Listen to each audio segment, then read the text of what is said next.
I will now call to order the regular City Council meeting of March 28th, 2022.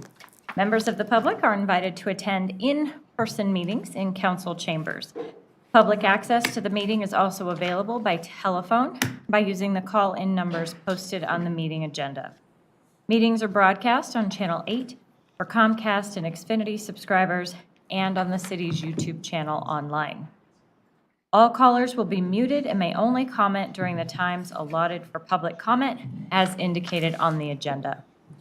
If you are on the phone waiting to speak to council and are also watching the meeting on YouTube or Channel 8, please know there are a couple of seconds of delay with the live stream.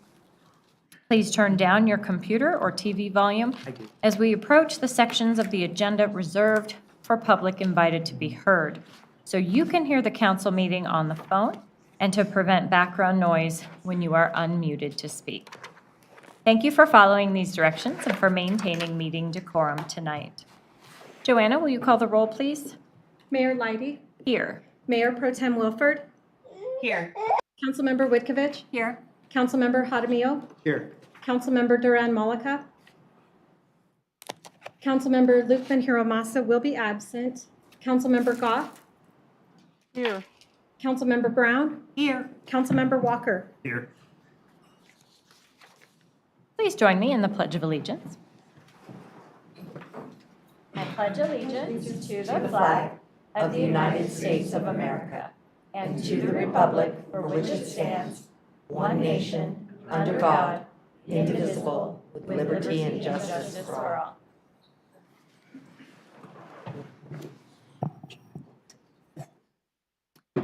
Thank you. Heather, are there any responses to citizen inquiry? Nothing this evening, Mayor. Thank you. Are there any additions or deletions to the agenda? No. Okay. We will begin tonight with a proclamation in support of Ukraine, and I'm just going to read it here. Whereas the people of Ukraine gained their independence from Soviet Russia in 1991, when more than 90% of Ukrainian citizens voted in a national referendum in support of independence. And whereas Ukraine is home to more than 44 million people governed by a democratically elected government. And whereas on February 24th, 2022, Russian forces launched an unprovoked, full-scale, and renewed invasion of Ukraine, an independent and peaceful country. And whereas the attack has resulted in loss of life, destruction of critical infrastructure, and irreparable damage to Ukrainian cultural heritage. And whereas the United States has condemned this unprovoked and unjustified attack and reassured that it supports all actions taken by the Ukrainian military and all those involved in defending Ukraine. And whereas, like others around the globe, we are horrified at the loss of life and displacement of Ukrainians as the invasion and assault on Ukraine continues. And whereas the city of Northglenn recognizes all those who are fighting for freedom and democracy in Ukraine and all of the casualties and sacrifices that are being made by those in Ukraine. And whereas we are grateful for the efforts of Ukraine's neighbors who are welcoming and assisting millions of refugees being forced to flee from their homes, and we join others wishing for a swift end to the senseless Russian-provoked violence and needless loss of life. Now, therefore, I, Meredith Leidy, Mayor of the City of Northglenn, Colorado, do hereby proclaim solidarity with the people of Ukraine in their fight for freedom. I commend them for their strength, courage, and perseverance, and urge everyone to stand with the people of Ukraine as they bravely defend their country, their freedom, and their lives. Dated at Northglenn, Colorado, this 28th day of March, 2022.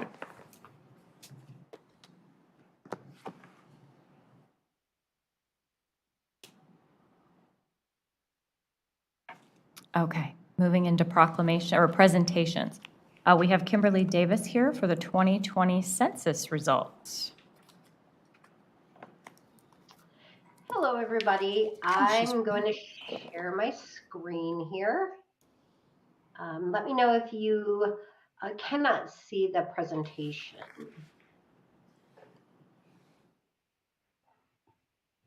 Okay, can everybody see my screen? Yes. Can I ask quickly is there a way to remove the faces of council on the TV because they're, just for a moment, because they're, We also have it on the slides. Do you want me to? yeah, that'd be great. I think that would help our audience because the slides are covered by the. Hi, Kimberly. I'm Diana. Hi, Diana. The clicker's over there, so if you just like, it's all right.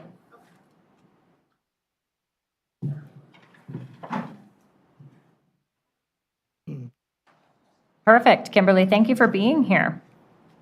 Oh, thank you for having me.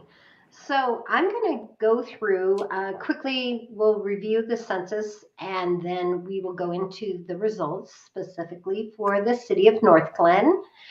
So let me know if you can't hear me. I'll go pretty quickly through some slides and then ask or answer any questions at the end. So we'll do a quick recap of the decennial census. We'll talk about the response rates, the 2020 census results, and then post-enumeration. So the first census was conducted in 1790 during the first term of our president, George Washington. And for that decennial census, we had a population count of 3,929 people, 625. That was used to apportion Congress of 105 seats among 15 states. Today, under Article 1, Section 2 and 9 of the Constitution, it directs that the census or enumeration be taken every 10 years on April 1st.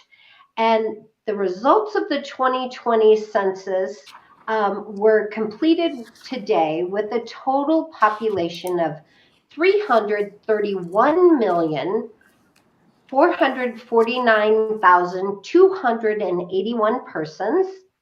And that distribution is for the apportionment of 435 seats among 50 states. So when we complete the census, we publish the data in what is known as Public Law 94-171. This is the law that requires that the census give the results of the questions that we asked. We asked the questions about the number of persons in a household, type of housing, the tenure of a housing, the name of a person, relationships if more than one person resided in a household, the sex, age. We ask in the age, your date of birth, because often people forget their age. We ask Hispanic origin, which is the only ethnicity that we request. And then we ask race. So with those results of the 2020 census, the reapportionment of the United States is displayed here on the map. 7 House seats shifted among 13 states. 1 state gained 2 seats, Texas, and 5 states gained 1 seat, which are in green. That includes Colorado, Florida, Montana, North Carolina, and Oregon.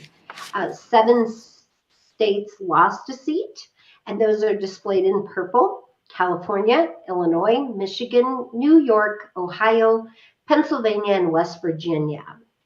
Of those states, California, Texas, Florida, and New York are still the largest and have the largest number of representatives. Alaska, Delaware, North Dakota, South Dakota, Vermont, and Wyoming are the smallest that still remain with only 1 representative for their states in the new reapportionment. So we calculate how well we receive responses when we collect a census, And this was our first enumeration that we have done this census electronically, meaning people could log in to their smartphone or go to a public service area that provided assistance with enumeration and complete their census online. So the results for the 2020 census have Adams County, we track that by the state, by the county, by the tracts and city. And I do realize Northglenn is in 2 counties, but you can see and you can click on the link that is shared in these slides, the results. And so Adams County had a response higher than the state of Colorado in self-responses. So once we don't receive self-responses, we have enumerators that go knock on doors to complete the censuses. So Adams County completed at 72% in self-response. Northglenn had a 73.8% completion rate online, which was even a greater improvement over Adams County. So for the results of the census, we are continually rolling out information about the results, and we have some things that we need to consider when we roll out the results. So first of all, I'll talk about what has been published. What we've published are the PL, public law data, which include P1, the race data of the 5 primary categories of race and those that identified as other. P2, which is the Hispanic or Latino, or not Hispanic or Latino ethnicity of the population. We published P3, which is the race for the population 18 and over for voting purposes of redistrict and apportionment. P4, the Hispanic or Latino or not Hispanic or Latino by race for the population 18 and over. And P5, this decennial, is the group quarter population. We published that in the decennial this go around, and that includes those of the major group quarter populations. That include the institutionalized and non-institutionalized group quarters. And lastly, we published the H1 occupation status and details of housing. That includes the occupancy of a housing and if it's owned or rented. The geography that we publish the data in is also in what's considered the PL redistricting data or geographic areas. And those include the nation, states, counties, tracts, population, block groups, and blocks. The series up the middle nest within one another. Everything on the left and everything on the right, we also publish the decennial census data at, which include the congressional districts, school districts, voting districts, county subdivisions, American Indian and Alaskan Native homelands, state legislative districts, and places. Northglenn would fall into the category of a place level as a city, a town, or what we call a CDP. We include all of those in the place level. So the results for Northglenn are a total population for 2020 of 38,131 persons. And as you can see here on the slide, the breakdown of the race categories. When we publish the race categories, the first race publications are of the single race, those persons that identified as one race alone. We also publish data for those that identify as populations more than one race, up to 6 or more races. But the Primary populations that you see published most often in the media are those of the alone population. Total housing units for Northglenn were 14,607, with the 13,954 occupied and 653 vacant. I'm sure you're feeling the squeeze, as most places in Colorado are, of a housing shortage. We show in group quarter population 134 institutionalized and 102 non-institutionalized for the population. Northglenn ranked in the top 30 at number 24 for places in Colorado.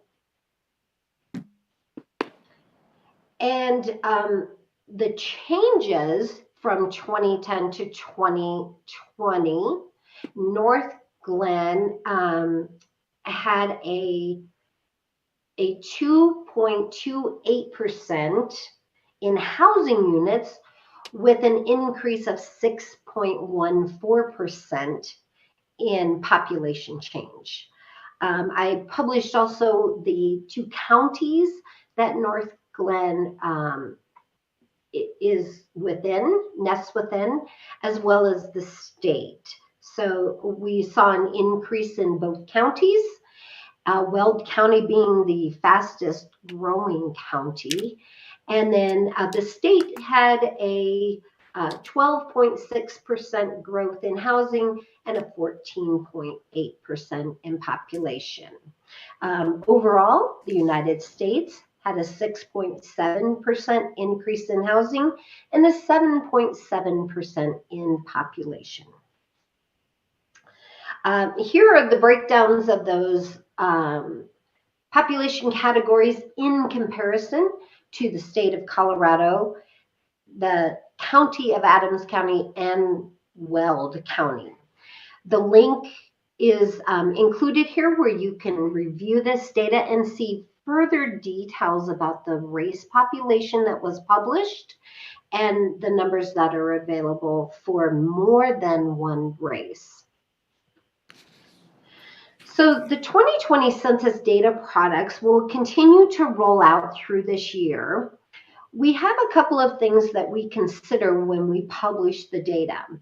We publish the data for apportionment, the redistricting files, Public Law 94-171.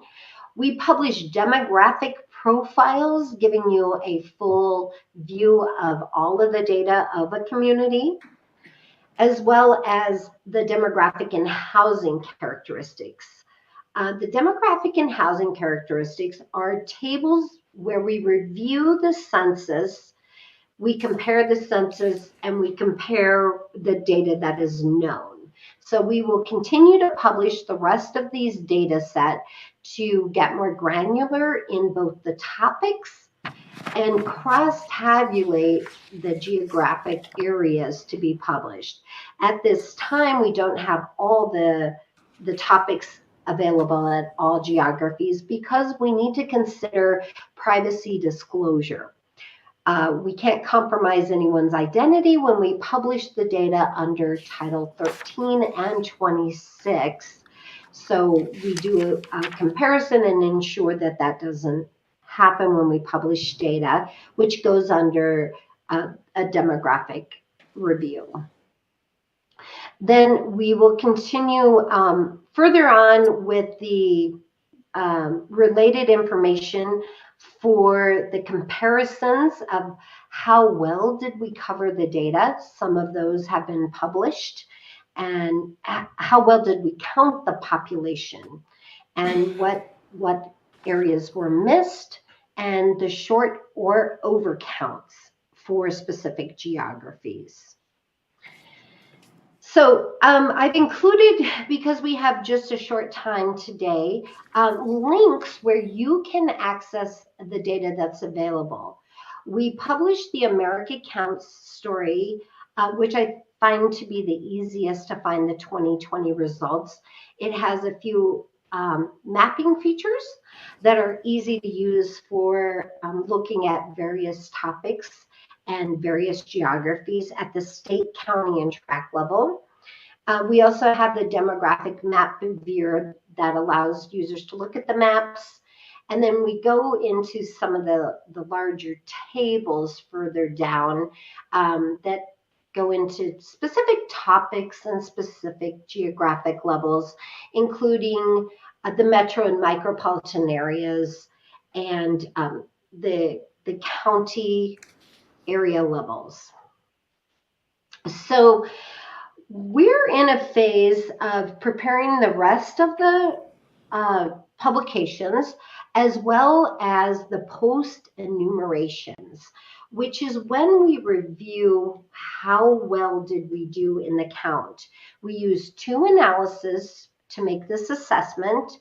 The first one we use is the post enumeration survey, and we use the demographic analysis estimates.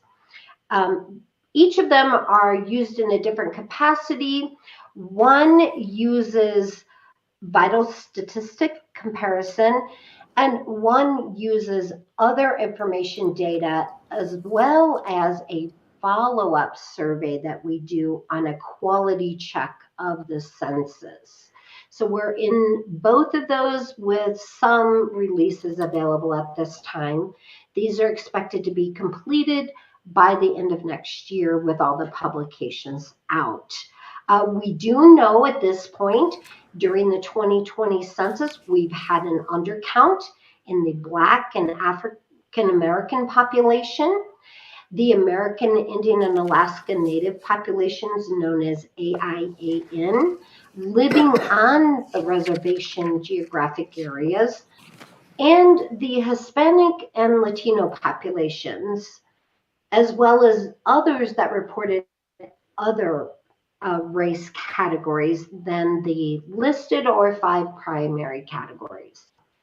The 2020 census overcounted the non-Hispanic white population and the Asian population. The Native Hawaiian and other Pacific Islander population was equal, no over or undercounts there. And among age groups, the 2020 census undercounted children 0 to 17. That typically happens during a decennial census. The children are a hard population to count, in particular those under 4. So we'll continue to finish up these post-enumeration processes to see the accuracy and how well we did on the completion of the census. And that will all be published as the data is available. Are there any questions or concerns? All right. That's if you have any... Yeah, Kimberly, thank you for being here. We do have a few questions. So Councilmember Brown? I was just wondering, when you got to the portions that undercounted or overcounted, how does that happen?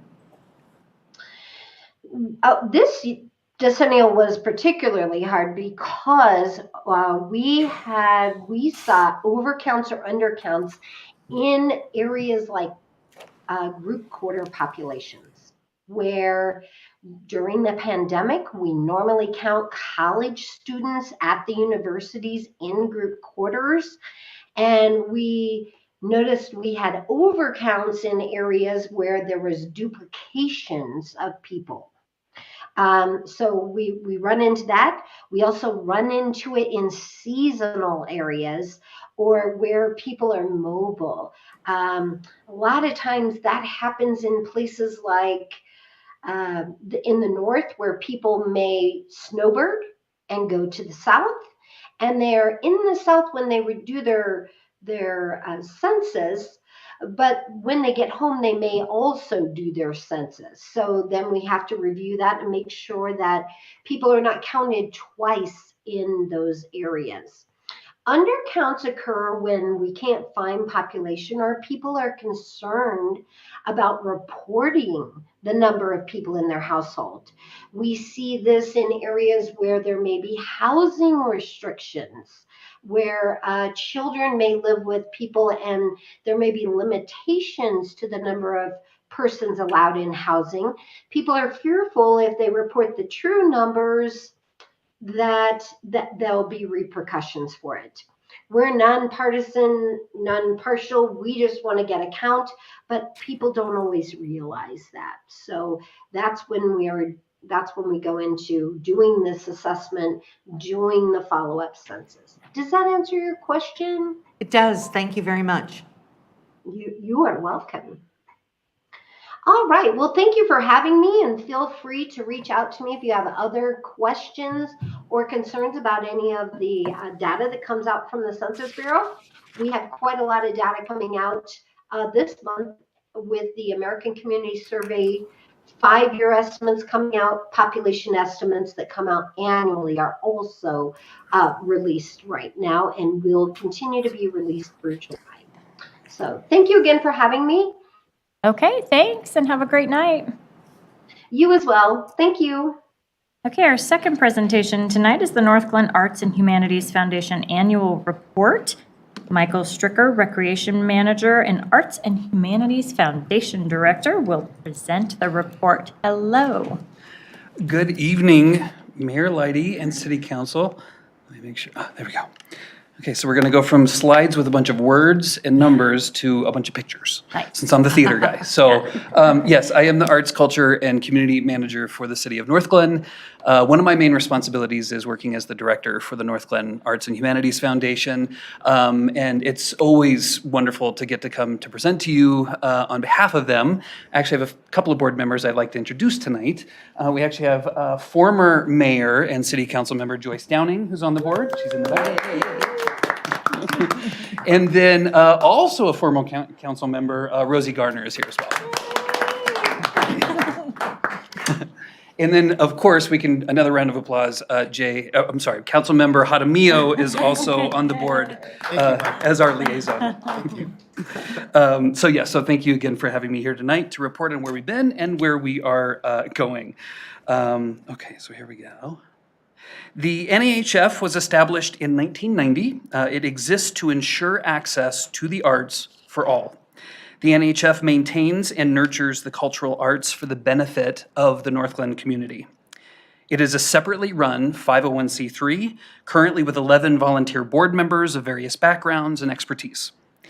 The board has 2 non-voting members, as I pointed out, Councilmember Jaramillo and myself. The NHF completes its own financial review, its own 990, every year, manages its own budgets, meets monthly throughout the year, and volunteers for several events. The NHF Board of Directors' job is to provide funding, advocacy, and guidance for Northglenn Arts, and to work on a very hands-on level with public art programs. They're a very dedicated board, putting in several hours a month beyond board meetings to ensure that the mission is being met. I apologize.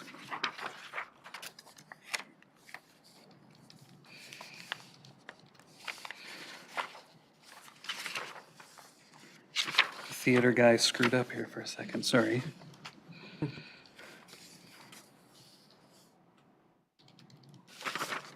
Okay. So the Northglenn Arts is the marketing term or messaging umbrella for all of the many, many programs that the city, in partnership with the NHF, provide to the public. Northglenn Arts includes these 3 categories of programs. So you have Northglenn Youth Theater, that's been around since 1994. NYT Junior, which was created just a few years ago to better meet the needs of our 8 to 12-year-old performers. NYT Academy, which includes specialized classes, camps, and workshops. Missoula Children's Theater is a great 1-week program to introduce kids to the theater. And Northglenn Arts Presents, which includes national and regional tours and local collaborations with other SCFD-funded organizations. You can see that we have a number of special events here as well with the summer concerts, movies, a travel film series for our seniors in the theater. We have a teddy bear picnic, daddy-daughter sweetheart ball, and we do several collaborations with Northglenn High School, but specifically the Poetry Slam has been a popular one that we continue to do. And then we also have our public art programs, which includes Art on Parade, our permanent collection, which Art on Parade feeds into. We have large-scale commissions, and then, of course, our sculpture garden. The last one I did want to highlight, though, as our indoor gallery. So after 20 years of doing public art here in Northglenn, we finally are able to present indoor two-dimensional art because of the new facility. So there's a large display wall outside of the community rooms over at the new center, and we are currently working with the Chicano Humanities and Arts Council. It's an incredible organization that's been around for decades, based in Denver. We're really happy to partner with them. So the NAHF is working with them for all of 2022. We are switching out the exhibits quarterly. The first one we did was with Stevan Lucero. He passed away several months ago, and we were really, really lucky to get to have his artwork as our first display. He was a huge figure in the Denver art world, so it was really, really an honor to be able to have his work displayed through the Chicano Humanities and Arts Council. So sorry if you missed it, because we just switched over to our next exhibit, which actually opens this Friday. So I'm inviting everyone that's listening and everyone here. We will be having our first Friday, this Friday at 6 p.m. over at the community rooms. The public is welcome to attend. Anyone is welcome to be there, is free to attend, and a number of the artists will be there as well. So we're really, really happy to be finally doing some indoor art. With regards to programming, it should also be noted that Northland Arts continues to work very closely with the event division run by Stephen Stokes on many levels, including equipment and information sharing, collaborations on some events and series, and for general planning purposes. So, built in 1975, the old facility had a seating capacity of 302, included dressing rooms, a fly space, and a shop. Because of those amenities and the architectural design of the space, it was very specifically a performing arts venue. It wasn't just a movie theater or a lecture hall. Because of its ability to do all of those things, it really created a very unique product, is what we were able to do, and it was unique within Adams County. The old space was able to provide movies and concerts, as well as fully developed theatrical productions, including theater, dance, and musicals. It was truly a community asset in that it had not only provided a wide range of Northland Arts programs for 45 years, but had also been a home to countless organizations, from dance troupes to chorales and heritage events to school productions. It was a very busy space that we simply outgrew. And this is where we are today. So 2021 represented an extraordinary step forward for Northland Arts history.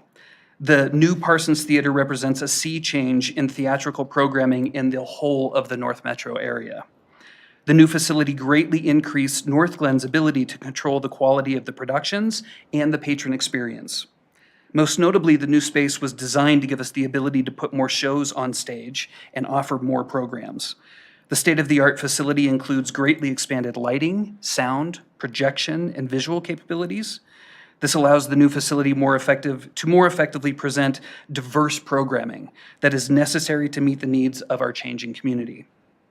Simply put, the technical capabilities of the new space allow us to produce a far greater scope of productions in a much more efficient way.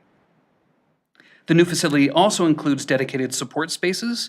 These are high-functioning spaces that work as an ecosystem of theater production, dedicating very specific uses in each area to allow for more productions and events to occur throughout the year. A dedicated rehearsal space changed everything for us. It frees the stage up to be used for audience-specific scheduling. So as opposed to putting a rehearsal on stage where we can't sell tickets, we now can do that in the rehearsal space. Greatly expanded storage and shop space allows for in-house touring and guest productions to more freely move in and out of the space, and in some cases concurrently. An adjustable orchestra pit allows for a significantly larger performance space when at stage height, and then when it's adjusted down to the position in the pit, it allows for expanded live music. The stage itself highlights one of the greatest improvements in that its size, both by usable square footage and the extraordinary height, is finally able to meet the demands of production that has been lacking in the old facility. So the patron experience improves with the controlled entryway, a dedicated lobby, an expanded box office with a bar, the addition of adjacent classrooms, and a modern seating design. The bottom line is that both the patron and the artist experience have taken a huge leap forward, putting Northglenn in a higher tier of professionalism, quality, and its ability to provide dynamic programming. So 2021 impact, over 22,000 patrons attended a Northland Arts production in 2021. So despite the pandemic, once we were safely allowed to open the doors, the patrons came back in droves. And in particular, once the new space was open, people of every age and background benefited as audience members and as active participants through Northland Arts' expanding scope of programs and affordable pricing structure. So 22,662 represents the number of attendees for all Parsons Theater, both in the old space and the new, and the summer concerts and movie series. It does not include the potentially hundreds of thousands that enjoy the city's public art collection throughout the city. So speaking of public art, the city's permanent collection is now valued at over $900,000, as you can see on the slide. The NHF first ventured into public art was in 2000 with the creation of Art on Parade. Art on Parade is an annual sculpture on loan program that is driven by resident and park visitor selection. Submissions come in from around the country. A large volunteer committee selects 6 finalists to go in E.B. Raines Junior Memorial Park, and then Northland residents and park visitors vote on those final 6 to select the People's Choice winner. So I'll be back in a few months actually to present on some possible locations for recent winners. In addition to Art on Parade, large-scale commissions have also added to the collection. The basic setup is that the NHF initiates calls for entry, manages the selection process for the artist and artwork, helps determine installation locations, and then gifts all public art back to the city for its permanent collection, so it becomes a city asset. The entire public art collection is listed on Artwork Archive, which is a public platform, an online platform that provides an interactive public portfolio as well as tracks the city's collection, manages contacts, and has a robust maintenance tool. The archive can be accessed through northglenarts.org or the city website. So the Scientific and Cultural Facilities District, or SCFD, they grant over $60 million in arts and science organizations in the Denver metro region every year. So think everything from the Denver Zoo to the Denver Center for the Performing Arts, all the way to the NAHF. The Colorado Business Committee for the Arts, based in Denver, reported that the $63 million distributed by SCFD in 2019 created $860 million in economic activity. That includes job creation, attendance, school outreach, hitting a restaurant before the show, and various other activity. So the NHF and Northland Arts are part of that story. We bring hundreds and sometimes thousands of people each week to the city through our programs. The NHF was awarded just over $113,000 by the SCFD in 2021. That constitutes one of the highest awards in all of Adams County. We're very, very proud of that. So, some highlights from 2021. Northland Youth Theater turned 27 last year. 139 youth performed in 26 public performances to an audience of 2,470 attendees. A great number considering that the first 6 months of the year, audience and cast numbers were restricted in accordance with health guidelines. The extremely popular and growing NYT Academy classes, camps, and workshops continue to provide rigorous and specialized theatrical training for youth. Last year, 350 youth participated in often sold-out academy programs. That's back to pre-pandemic numbers. The NAHF has been hosting Missoula Children's Theater since 1988. They returned once again in 2021 with 62 youth performing in 4 public performances to an audience of 402 attendees. Celebrating its 32nd anniversary, the summer concert series included 6 bands with approximately 3,200 in attendance. The concerts included the continued added amenities of a beer garden and food trucks. The summer movie series was back for its 8th year and played to 900 attendees. Residents select what is shown every summer through an online vote in January. Northland Arts has also made sure that one of the films every summer is shown with Spanish subtitles. And we've also included food trucks in all of those movies as well. 2021 also included several other special events like Daddy-Daughter Sweetheart Ball and the opening of the new festivities.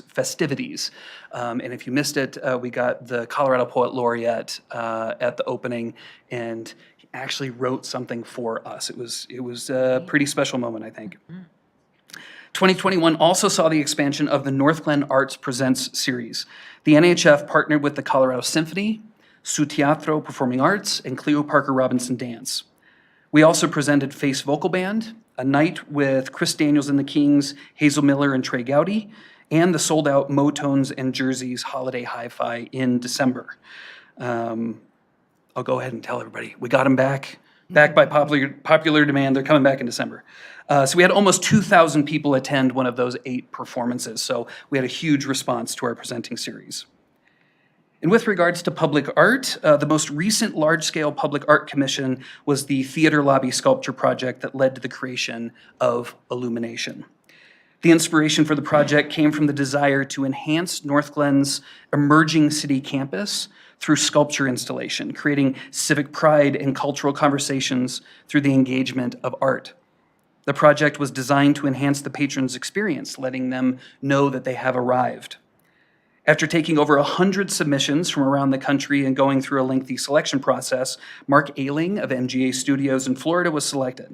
He actually has roots in Colorado and has been a prolific sculptor on the international stage for over 20 years. After working closely with the NHF during the design process, Mark created the piece you see here. Mark said of the design, "The theater will be a multifaceted community center where individuals gather to marvel and to dream, to share stories and explore the many layers of imagination. Like a firework, a beautiful explosion of creativity, the theater bursts at the seams with life and wonderment. Much like a firework, a young flower blossom emerges from the stem, this growth symbolic of new ideas and experiences. Illumination honors Colorado State flower while providing a striking centerpiece that elicits joy, wonder, and inspiration for patrons of the theater and the residents of Northglenn." $100,000 was awarded by the SCFD to NHF to pay for this, along with an additional $25,000 from the NHF, $2,500 from Colorado Creative Industries, and we are proud to say that we raised over $14,000 in individual donations. So this is the financial structure. Northglenn Arts revenues are basically divided into contributed and earned income.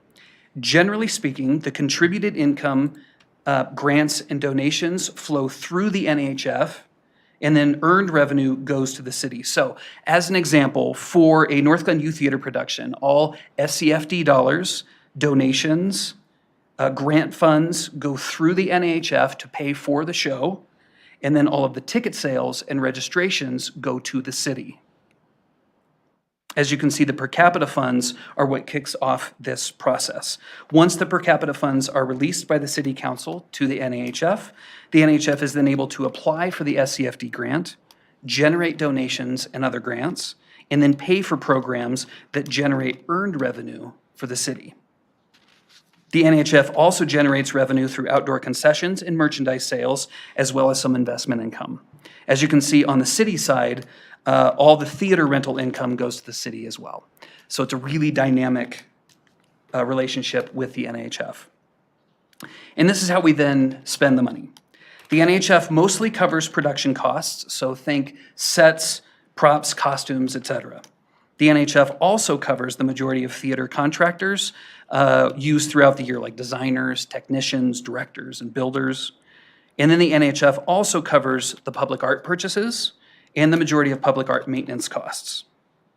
The city pays for the 9 employees that make this all happen. The city also pays for all the facility and equipment costs, ticketing and registration, custodial, some of our Northglenn Arts Presents partners, and class instructors as well. So as you can see, there are a few shared costs as well, but this is the basic structure. So although 2020 and 2021 saw the cancellation or modification of many theater programs, it became a seminal moment of transition and preparation for the new theater. The NAHF embraced the struggles caused by the pandemic, social unrest, and political upheaval to go through a rebirth of sorts. The NAHF reevaluated its vision and programming goals and how they affect the new space, which resulted in a newly developed strategic plan that was implemented in 2021 and is included in your packet. For instance, through the process, increasing dynamic programming through Northland Arts Presents has become a much higher priority. Northland has been very successful in producing a broad range of youth programming, education, and performance opportunities for decades. However, providing high-quality, professional adult programming has been sporadic, oftentimes held back by the limitations of the old space. So once in the new space, we hit the ground running. The Northland Arts Presents series in October through December of last year is emblematic of what we will be doing as we go forward, everything from su teatro to motones. The NHF vision is to capitalize on 45 years of programming and greatly increase Northglen's profile as an arts destination for decades to come. We will do this through expanded quality programming, inclusive storytelling, engaging our diverse community, and providing excellent patron and participant experiences, as well as safeguarding access to the arts for all. There are several goals outlined in the plan. I don't want to go through all of it with you, but I did want to highlight just a few. Advocating Northglenn arts interests at the county and regional level are key to achieving our vision. Recognizing and acting on market demand. Increasing the value proposition by offering a wider range of performing arts experience at a commensurate ticket price. Ensuring that our artistic practices nurture and affirm all artists, all participants, and all audiences through programming that is representative of the city's diversity, inclusivity, and social equity goals.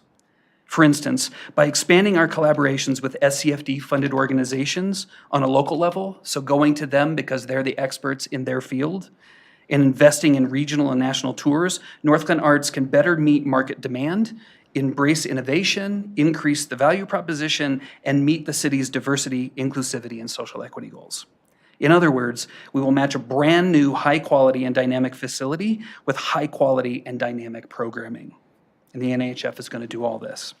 Already, we are negotiating for both national and regional tours that you would see at the Lone Tree Arts Center, Lakewood Cultural Center, or even the Villar Center in Beaver Creek. Closer to home, we will be continuing to work with companies like Family Theater Company. They're a disability affirmative company that is in the space right now. The show is called The Spitfire Grill. It's an incredibly heartwarming musical. It's got one more weekend, so don't miss it. The Colorado Symphony, Su Teatro Performing Arts, Cleo Parker Robinson Dance, Black Arts Festival, Colorado Jazz Repertory Orchestra, Colorado Fine Arts Association, which you see pictured here, that celebrates performances from India and Nepal, and many others. All of this is in addition to a greatly expanded Northglenn Youth Theater and Academy, countless other series, productions, and events, and public art through Art on Parade, and large-scale commissions, most notably through potential for public art at the rest of the new city campus.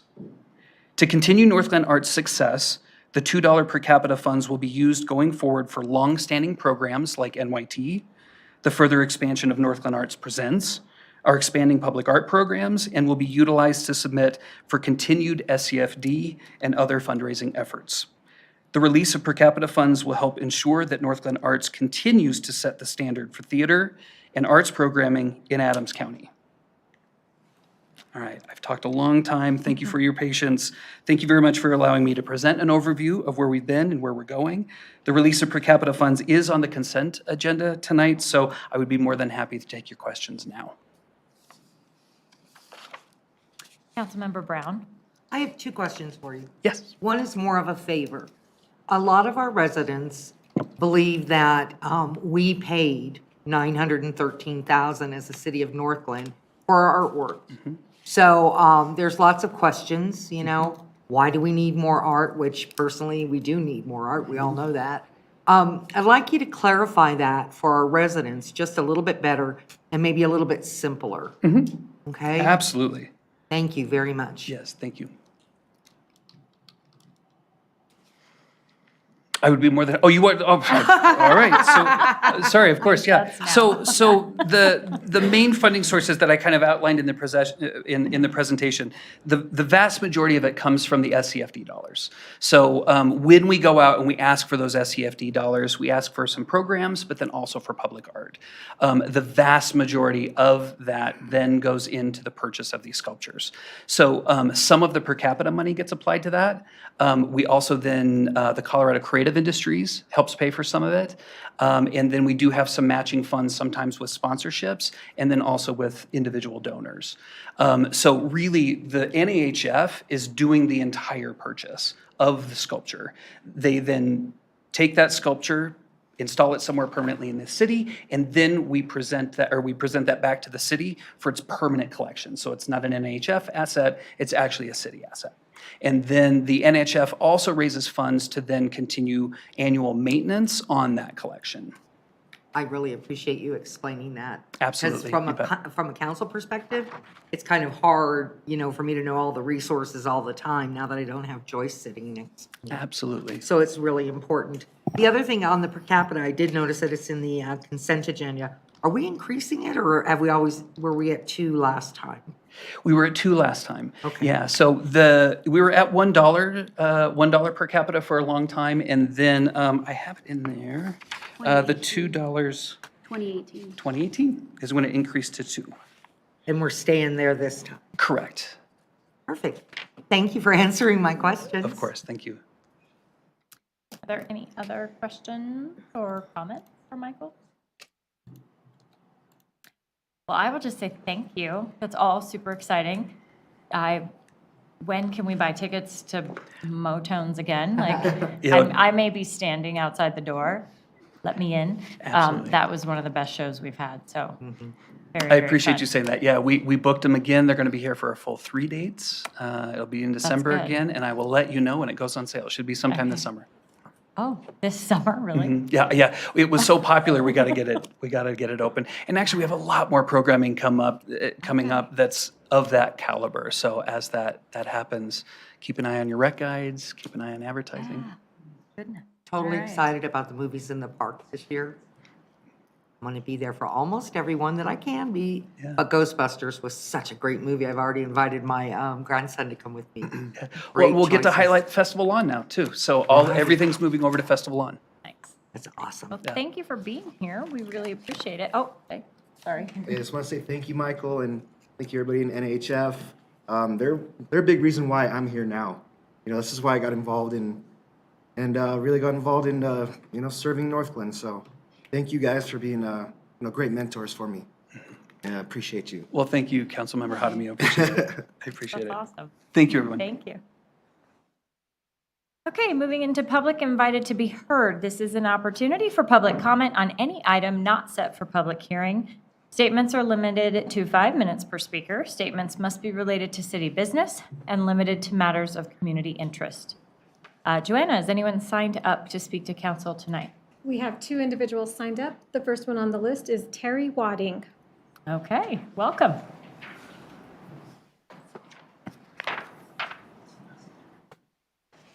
Do I need to sign in again? No, it's okay. I've got your Thank name you. here. Thank you. Madam Mayor, council, staff, thank you for the opportunity to talk for a few moments. I'm here to talk briefly about my support for the Denver Rescue Mission, continuing their efforts at the older rec center. I feel strongly about that. My wife and I have taken supplies repeatedly over there. We've taken food products, clothing, winter clothing, and we will continue to do that for the entire time that effort is going on. I'm a little disappointed sometimes when I hear comments like recently we had the public forum where we could voice our opinions and stuff. I came to that, and it was a great discussion. But at the end of it, I still heard community members talking about, well, we have homeless people that are hanging out in E.B. Raines Park, and they're in the grocery store down the street, down 120th. Those are not the people that we're talking about that are attending the rec center Denver Rescue Mission housing. You know that. You've heard this discussion over and over and over again, but it's disappointing that it's not getting out to the rest of the community. The people that are staying in that rescue are people that are vetted. They've been filtered. They either have jobs or are in training. These are not people that are hanging out over at E.B. Raines or down at the grocery store. These are not panhandlers sitting on the street. These are people that are vetted to be there. We're just giving them a hand up, not a hand out, but a hand up, so that they can find housing, they can get employment. I'm here in support of them. I would like to see it continued. Thank you for your time. Thank you. Good to see you. The second individual on the list is Jean Claps.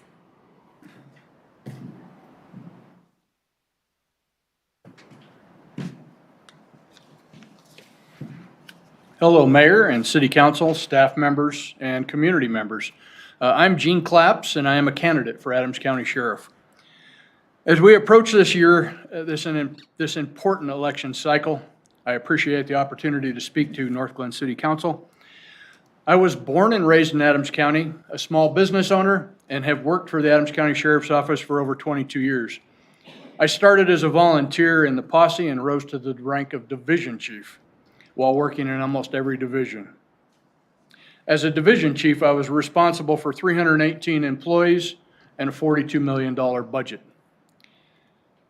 My leadership provides me with the knowledge and experience to reconnect and build relationships in and out of Adams County, to provide law enforcement agency that is responsive to the needs of our community. By reconnecting with community members, business owners, city officials, and county offices to work collectively to prevent crime, homelessness, drug abuse, and other problem-solving issues within the community.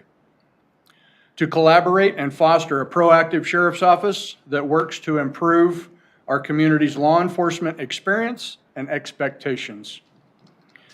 To restore our partnership with our local mental health providers who know Adams County and the citizens we serve. To reduce recidivism by providing a pre-release class treatment on drug addiction before and after they leave our detention facility. As a division chief, I started one of the first ones in the state of Colorado, but I started the Sheriff's Office first Vivitrol program to help fight the opioid crisis at no additional cost to taxpayers. It was completely funded by outside sources and business owners that stepped up to do that. With the buy-in and support from our community, business owners, and government officials, we can develop programs to empower citizens leaving our detention facility with the resources for employment, affordable housing, transportation to help reduce the homelessness population and enable them the ability to support themselves and their families while being a productive member of our community. I intend to build safer communities and provide stronger leadership for Adams County. And thank you for this time and the opportunity. Thank you. And Mayor Lighty, I do have a voicemail Okay. from Mark Bromley. Okay.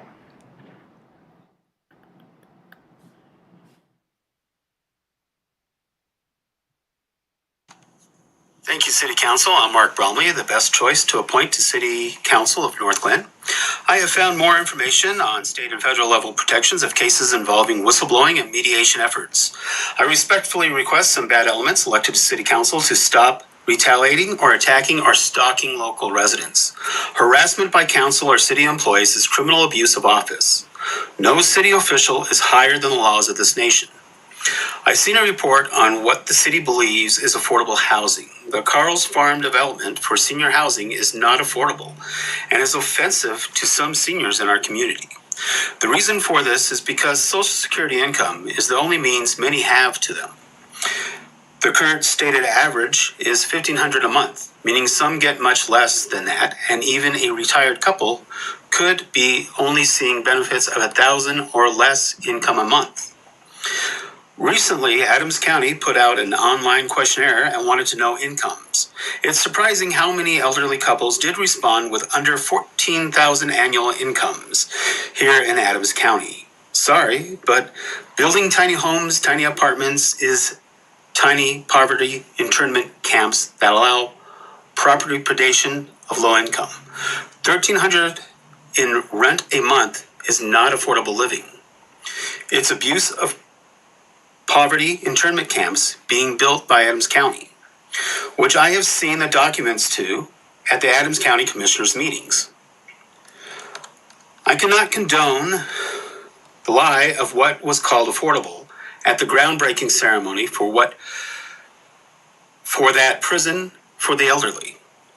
If I attended such an event and knew it was not affordable, my shovel would have never touched the ground. Why? Because it takes unfair advantage of the elderly in our community, much like the increased fees at the new community center for our seniors. It's not just that. Even hardworking people cannot afford those prices for substandardized housing. I run into the homeless in our community. Some of them have families that are being torn apart by a hateful and abusively cruel system. They couldn't pay the rent. That was the rent of the Carl's Farms groundbreaking. These are couples in their 30s. I question what is being built in Northland, and even the Civic Center planning is a bad plan. I lived in Northland my whole life. I know what Northglenn is and should be. Identity is everything in our community. 10 years ago, you might have said there was a third of the population in their 30s, but that was 10 years ago. Now they are in their 40s. Time moves forward and not backwards. Thank you, City Council. Please think favorably on my appointment to City Council towards the end of April. If you care about Northland, then you know I, Mark Bromley, have earned that vacancy on the City Council. Thank you very much again, City Council. You have a good night.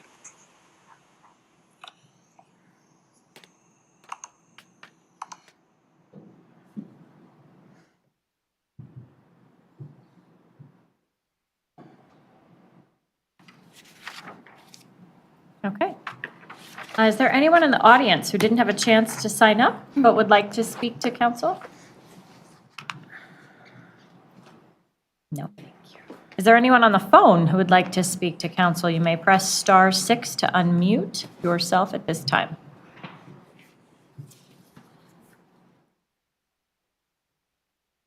Okay, I think we're done.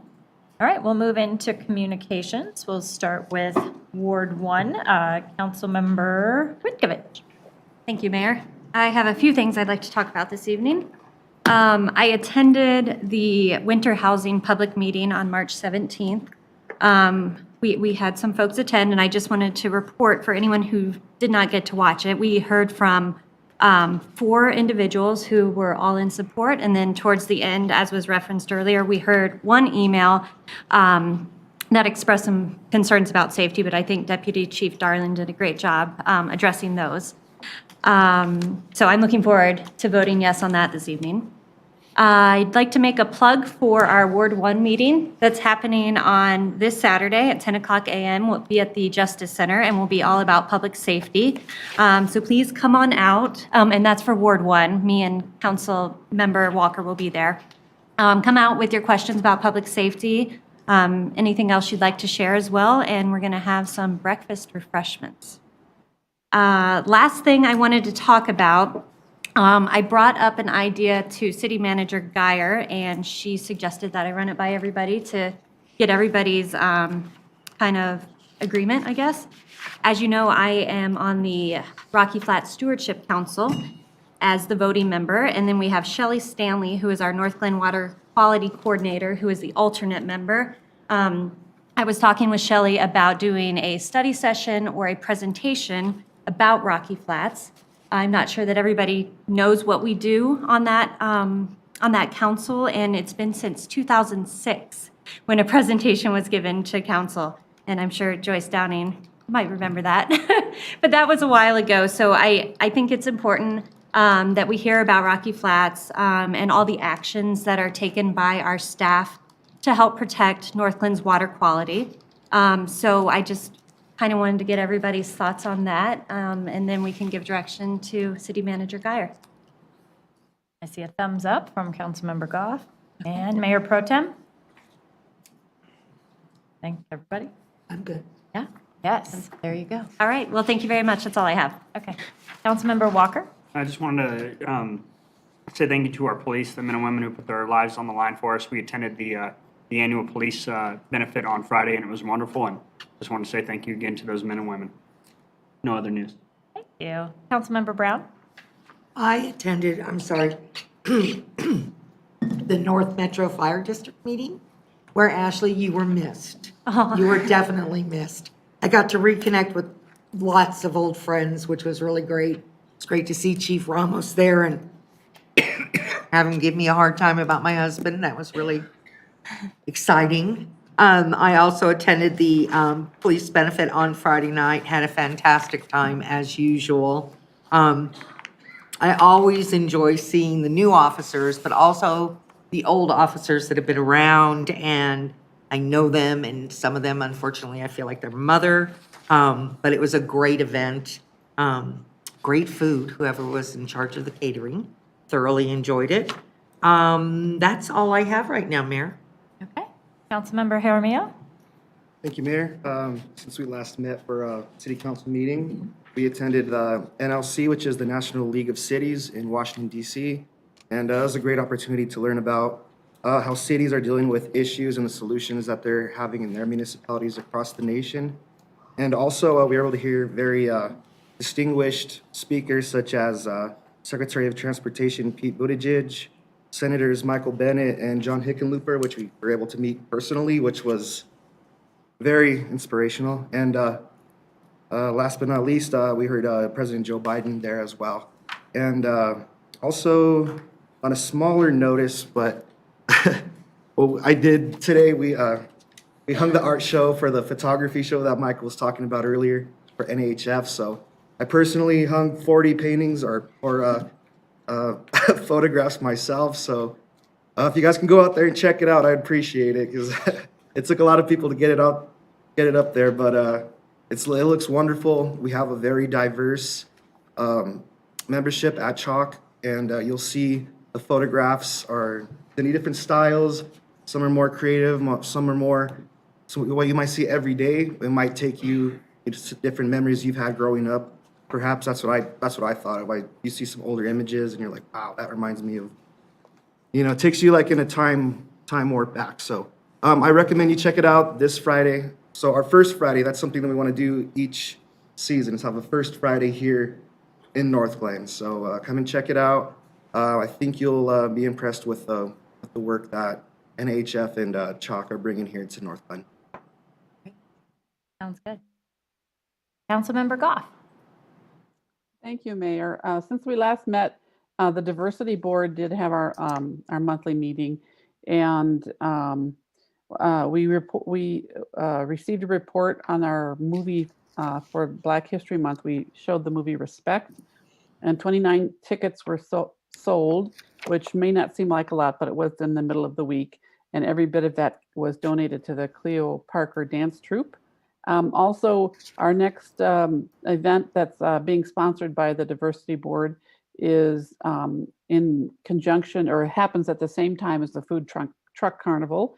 The Diversity Board approved a budget for that, and we will be sponsoring some American, Asian, and Pacific Islander performers, some different dances, martial arts. Actually, from our very own council member Shannon Lukeman Hiramasa is going to bring in some of the people that she knows to show us some of that. And also the Anythink Library Bookmobile will be there. And then they're going to be supporting the Asian American Pacific Islander theme with materials in their bookmobile.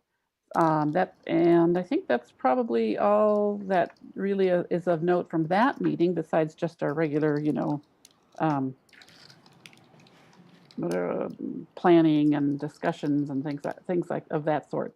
The only other thing I wanted to mention is I also did attend the winter housing meeting with Councilmember Witkovich, and also Councilmember Lukeman Hiramasa was there as well. And it was very heartwarming to hear the support for continuing our winter housing program. Although I did ask at the meeting, what were they going to name it once we were doing it in the summer? And I also wanted to mention that I have been approached by several different people while I was at the Northglenn Rec Center to tell me how wonderful that program was. I had some people tell me that they've brought meals. They belong to a church that brings meals, that they thought it was a wonderful program and encouraged me as a member of the city council to support that to continue on. And that's all I have for tonight. Thank you. Thank you. Mayor Pro Tem Wilford? Thank you, Madam Mayor. I'm sorry that I'm not there in person with you all. I thought I'd keep my sore throat to myself tonight. So I've got a couple of items from me, and then I'll jump into the legislative committee report. So first, I wanted to say congratulations to the police department on a successful awards ceremony last Friday night.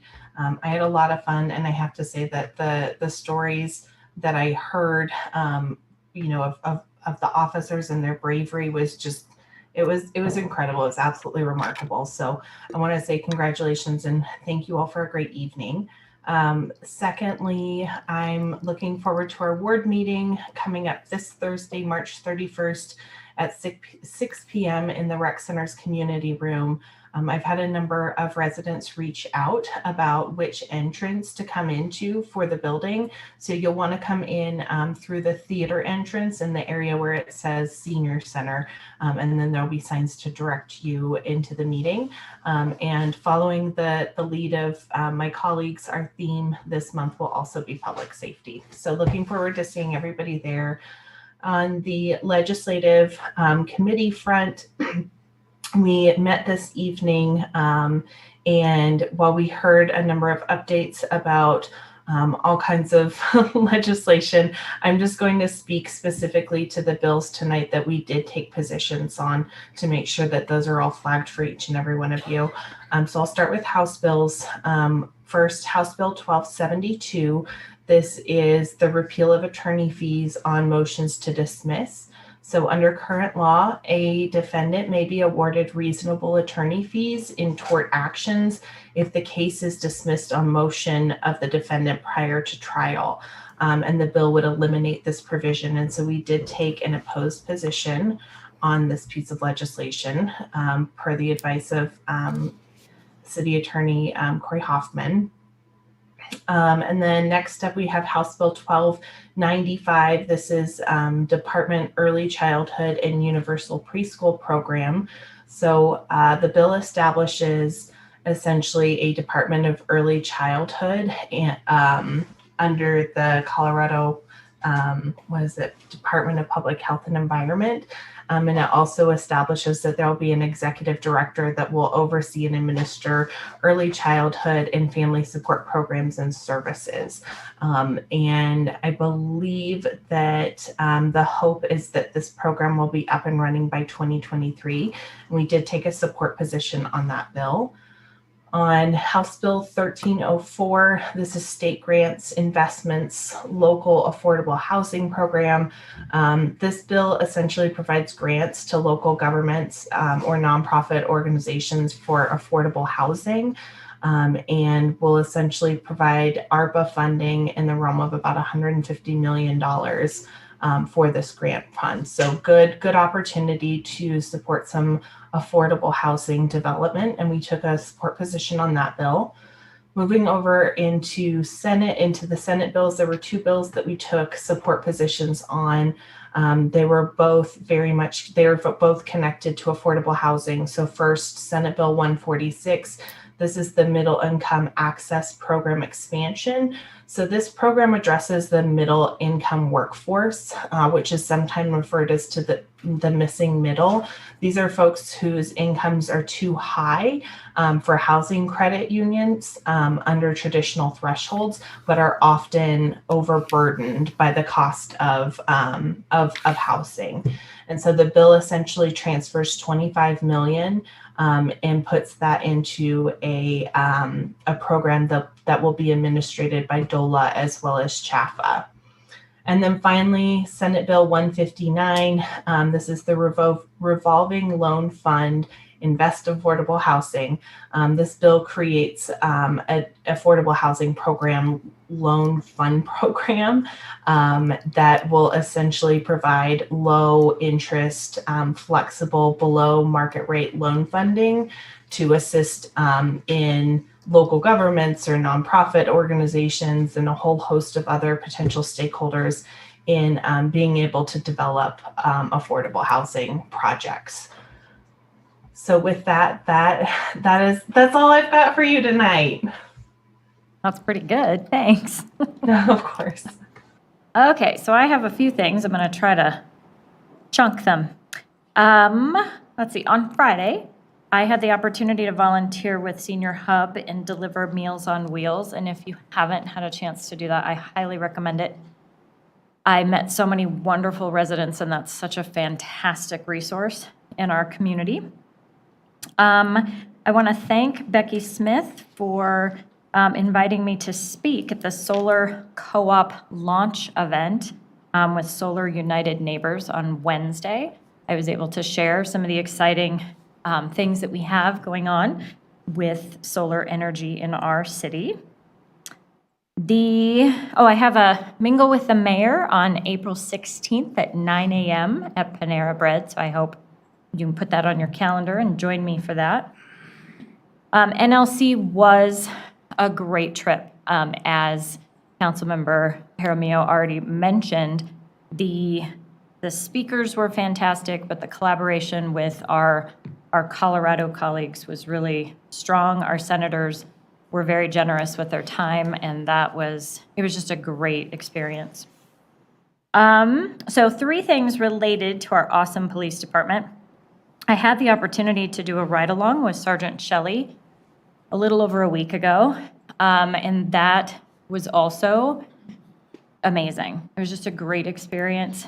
She's fantastic and brilliant, and it was a quiet night, which was great. That meant that we had a lovely, safe evening in our city, and it was just a great experience. So if you haven't done that in a while, there's a whole procedure and a packet and papers to fill out, but I highly recommend it if you'd like an inside look at how our police department works. The awards banquet, as has already been mentioned, was very inspirational. The stories were they were just so touching, but I really also enjoyed watching our officers and command staff celebrate with and for one another. It was just a beautiful evening. They had a good time. The climate and culture, as evidenced through our leadership, was very positive, and it was just a fun evening. But I am also going to take a minute, sort of connect it to our proclamation for tonight. Deputy Chief Darlin, with your permission, I'm just going to read excerpts from your email, if that's okay. Okay.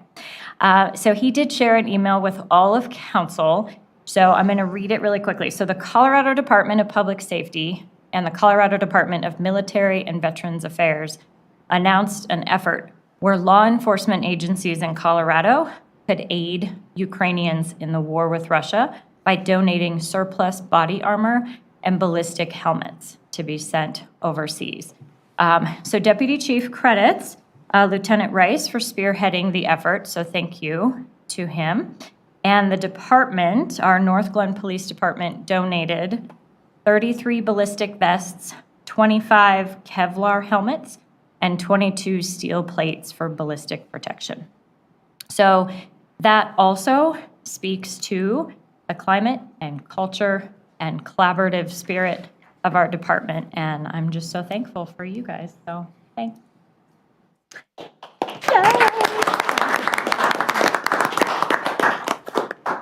Okay, City Clerk Small, how are you this evening? I'm doing well. Thank you, Mayor and council members. I do want to mention the Ward 3 upcoming council vacancy process for the public really quick tonight. That is a process that will be open to every individual who's eligible in Ward 3. The application process will open on Monday, April 4th. Postcards will be mailed to residents later this week, so they should receive those late this week, at the very earliest next week. And then applications are due by 4:30 p.m. on Friday, April 22nd. So I would invite everybody to take a look at the information that will be available on the city's website. Or residents are always welcome to stop by the city clerk's office or give us a call, and we can provide more information about the process. That's all I have. Thank you. Great, thank you. City Manager Guyer? Nothing this evening, Mayor and Council. Thank you. Okay. Corey? Good evening, Madam Mayor, members of council. I don't have anything this evening either. Okay. All right, moving into the consent agenda. Is there a motion to approve? Move for approval. Second. Okay. Please vote. Mayor Pro Tem Wilford, how do you vote? Yes. Councilmember Goff, how do you vote? Yes. And Councilmember Duran Mullica, I'm not sure if you're connected still. If you are, how do you vote?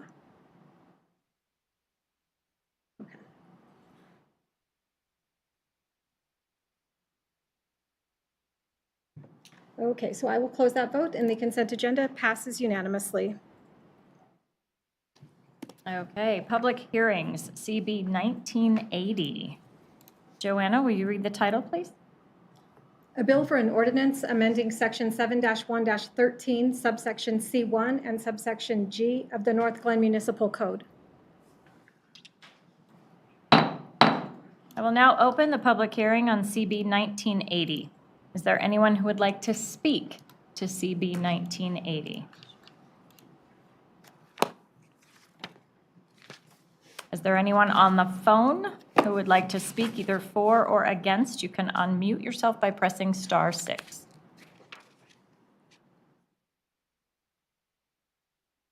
Hearing none, I will close the public hearing. Ordinances on second reading. CB 1980, warrants for careless driving and no proof of insurance charges. Is there a motion to approve on second reading? Motion to approve. Second. Okay, we have J.J. Johnson, Municipal Court Supervisor, will provide a summary of this item.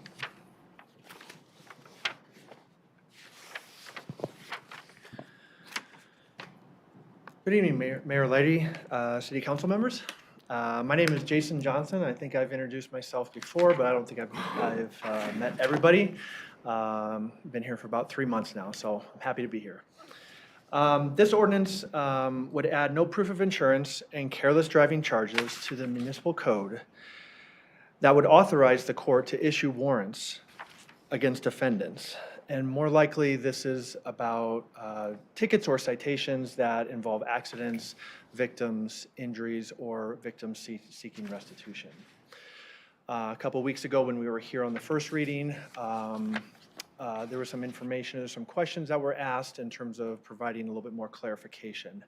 And those questions that were asked were kind of some numbers with Northglenn. What kind of numbers are we talking about with this? And then what are some of the neighboring districts, what are some of the neighboring municipalities? What are they actually doing? So I come here today to provide an update with that. So as I researched the number of tickets last year, in the calendar year of 2021, there were 502 careless driving citations that came through the municipal court. Of those 502, 8 of them were actually what we call guilty by default. And what we mean by that is guilty by default. We don't hear from the defendant at all, and so they're guilty by the original charge. One of the things about these numbers is that it's really hard to determine how many actually involved accidents, how many actually involved victims or had restitution. There's no way with our current platform that we have to determine how many of those cases involved all that, or how many actually didn't show up at some point during the pre-sentence phase. There were 289 no proof of insurance cases, and of those, 27 of those were guilty by default, kind of the same premise as before with the careless driving. On the second question, we did reach out to a number of municipalities, and I will tell you that the neighboring ones pretty close to us, Brighton, Broomfield, Thornton, Westminster, Aurora, and Boulder, all actually have these charges as something the court can issue warrants against defendants for not appearing in court. There were some other questions that were brought up in terms of notification from defendants, and we are pretty thorough in terms of advising defendants, not only on their ticket that they get when they're pulled over or when they're cited for this, but follow-up that the court actually does either at pre-sentence or even during the course of the actual case. There's numerous times that the court tries to get a hold of the defendants. The only municipality that did not get back to us was Arvada. We didn't actually hear back from them. So pretty good percentage of municipalities are doing this right now, and that's what we're seeking to do. And Judge Balehash is here too if you have any questions for us. Don't see any hands. Any council members have questions for discussion? No, thank you. Thank you. We appreciate the clarification. All right, please open the vote. The vote is open. Mayor Pro Tem Wolford, how do you vote? Yes. Thank you. Councilmember Goff, how do you vote? Yes. And just in case, Councilmember Duran Malika, how do you vote? Okay, I will close that vote. NCB 1980 on second reading passes unanimously. Okay, moving into ordinances on first reading, CB 1981. Joanna, will you read the title, please? A bill for an ordinance amending Section 8-2-3 of the Northglenn Municipal Code regarding municipal court costs. Move for approval. Second.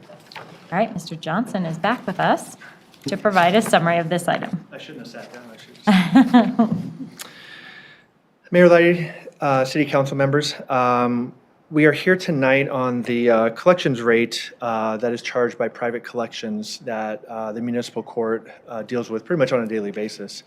Right now, what happens is cases are coming through. They are sentenced by the judge, and more likely than not, probably 99% of these cases are dealt with some kind of, or sentenced to some kind of fines, court fines, fees, costs, that type of thing. It can range from, not very much, $50, all the way up to a few $100s, depending on restitution and severity of the case. What happens is then they are given a certain amount of time. At the time of sentencing, they're given a certain amount of time to pay these fines and costs. A lot of cases we see, they're paid right up in front. We have the ability as what we call a checkout from court. They're able to pay through that means in person, or they're actually able to pay over the phone. They're able to pay online. They can come back in. We have a 24-hour drop box. There's a lot of different avenues that we provide defendants to pay their court costs. What happens at sentencing is that the case is actually set for a stay hearing, which is called a stay of execution, to make sure that the defendants are following through with all their conditions of what the sentence could be. It could be a driving class, it could be fines and costs, it could be a number of other different things that the judge would deem appropriate at that time. Once the case actually gets to the stay hearing, if that's not actually completed, their fines and costs in this matter, the judge has the option to send those cases to collections. Right now, how that process works is that it goes to our private collections agency, which is Integral Recoveries Incorporated. Right now, the contract is at 20% of what they charge on top of the actual fine amount the judge imposes. So it's a 20% charge that's added on, sent to Integral, then they do their thing in terms of trying to collect those fines, and that's paid back to them. The court does not see any of the collection fines. It all goes to the actual private collections agency. Last year, there was a new Senate bill, I believe it was a Senate bill that was passed that limited, it was at the state level, and it indicated that private collections agencies could only charge 18% as a maximum amount on private collection fees. So right now, municipal, we're at 20%. The state has passed this at 18%. According to this, the Senate bill, the wording is all around the state level, so state agencies, state collection agencies, that type of thing. So it's a little unclear about the municipality aspect of that. We as the court do feel that the 18% is kind of in accordance with what state law is actually going through, and that's why we are here today. Any questions? Councilmember Brown? Corey, what are your thoughts on this? Actually, the court and the court staff asked for our opinion on it prior to bringing the ordinance forward. And we don't think this applies specifically to municipal courts, but we also recommended changing it so that the city isn't leading with its chin, so to speak, Yeah. and making our collection percentage rate consistent with state law. Did our vendor reduce to 18% already? Not yet, no, no, ma'am. And that happens on our vote, or how does that, when do they intend to go to 18%? How does that all work? So I was in the process of contacting Integral about redoing our contract that we had. And then this kind of came to light, so I've kind of put that on pause, waiting to see what city council would want to do as a result of this. And then if city council approves or goes forward with this, then I would be contacting them to redo a contract with them. Thank you. Okay, I don't see any other questions. Thank you. Please open the vote. The vote is open. Please vote. Mayor Pro Tem Wilford, how do you vote? Yes. Thank you. Councilmember Goff, how do you vote? Yes. Thank you. I will close that vote, and CB 1981 on first reading passes unanimously. Okay, CB 1982, Supplemental Appropriation. Oh, I just read it for you. Joanna, you want to read the title, please? Sure. A bill for a special ordinance amending the 2022 budget, recognizing revenues and appropriating expenditures by supplemental appropriation for the payment of the costs and expenses of the municipal government, agencies, and offices of the City of Northglenn, Colorado for the fiscal year beginning January 1, 2022. Motion to approve?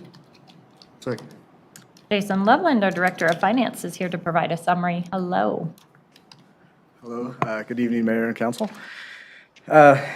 As the title is read, this is a supplemental appropriation that we do each year, typically at the end of the first quarter, once we've finished our year-end accruals and things on the financial side, reconciling projections that we made for our, mostly our capital projects that we carry over from year to year. We make projections on what those total expenditures will be like in July. And then by December, we're wrong, and then we do this little true-up to adjust the budgets that need to carry over. So I won't go through every line item on this as much as you may want me to, but please ask any questions you have. In total, the carryover from our previously budgeted capital projects that's going to roll over is $13,702,329. That'll roll into a variety of funds as detailed in the back of the memo. Throughout the process, we also identify other items that needed to be adjusted within the budget that weren't necessarily capital project related. In the memo, the table attempts to summarize those items. I'm going to go through those briefly. I'll try to roll them into groups, just so we don't have to go over what I'm sure you've already read. In the general fund, I'll start. We have a few different grant awards that needed to be captured as far as the revenue and expenditures associated with those. The police have a JAG grant award that was accepted in 2021 after the budget was adopted, so that's coming forward to be presented in the budget now. There's a DOLA grant award for innovative housing project that was just received, $75,000 that we're capturing there. In the general fund, probably the biggest line to note is the transfer from the general fund to the capital projects fund. $1.2 million of that is for the residential street program. You'll hear about that later tonight in the resolutions. Bids came in an order to higher than were projected due to just the cost of oil and asphalt and everything going on right now. So additional funds are needed to complete the projects that we had outlined for the specific roads that we had previously spoken to council about. And then $8 million a transfer to support the City Hall Phase 2 Civic Campus project. We talked about that with council on March 10th. So we're including that in the budget. It's not going to be spent in 2022, but we're capturing that as a project cost that we have discussed and have planned moving forward over the next few years, but we wanted to get that into the budget so we didn't forget about it as we move through the project. Other big things, I think there's replacement of patrol vehicles. These are not the police vehicles that were planned throughout the budget process. Unfortunately, these have been vehicles that have been totaled in duty over the past several months. And unfortunately, they were total losses that will need to replace those vehicles. In the capital projects fund, again, you'll see the transfer from the general fund coming in to support projects. $1.5 million grant award for a new park. We've talked about that a few times. And then $170,000 for JC ball fields, a grant from Adams County, and then an additional grant for the Croak Reservoir project of $40,000. And we had already planned on an $80,000 project, so $120,000 total project budget for Croak Reservoir. You'll also see the different breakout of the additional funds for the Civic Center Phase 2 project towards the bottom of that table. And then an additional $300,000 for a road project for Community Center Drive. I think that we had been talking about that with the wear and tear on that road through the construction of the recreation center. It needs a mill and overlay, and that wasn't contemplated in 2022's budget plan, but we're bringing that forward as an appropriation tonight. In the water fund, a large project is a waste handling project. That actually had a $5 million budget and went out to bid, received bids. I think they're still going through that, but additional funding is going to be needed. Support for that project is actually coming out from the 0.5% sales tax that is used to enhance the city's water supply. So there is funding available for that and isn't going to take away from any other projects. Purchase orders specific to the utility funds are specific to large equipment that was ordered in 2021, and then just due to supply chains and kind of just shortages throughout that in that industry for vehicles, those purchase orders in the water, wastewater, and sanitation fund are really things that we had budgeted, did not spend in 2021, and then hopefully we'll receive those orders soon in 2022. So in total, the proposed supplemental appropriation, total new revenue of $11,016,173, and then total new expenditures to be added to the 2022 budget of $42,236,011. So I will pause and stop there, and then I can answer any questions you may have. Councilmember Goff. Thank you, Mayor. This isn't really a budget question, but I was just curious to see that Community Center Drive overlay.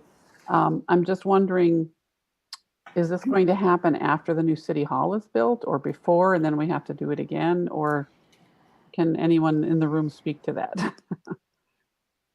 So I'm not from Public Works, but I'll speak to the project idea.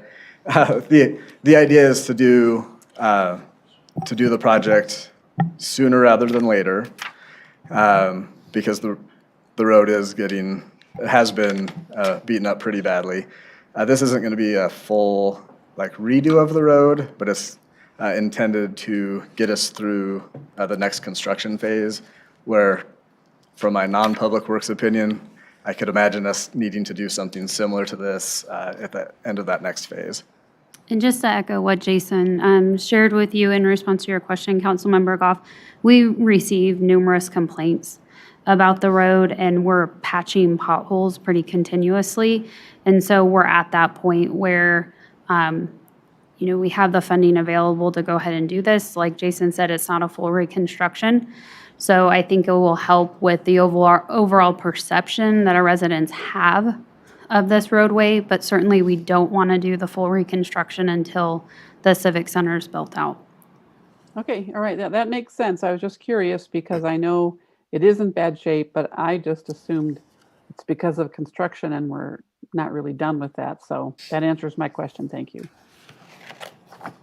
Councilmember Jaramillo.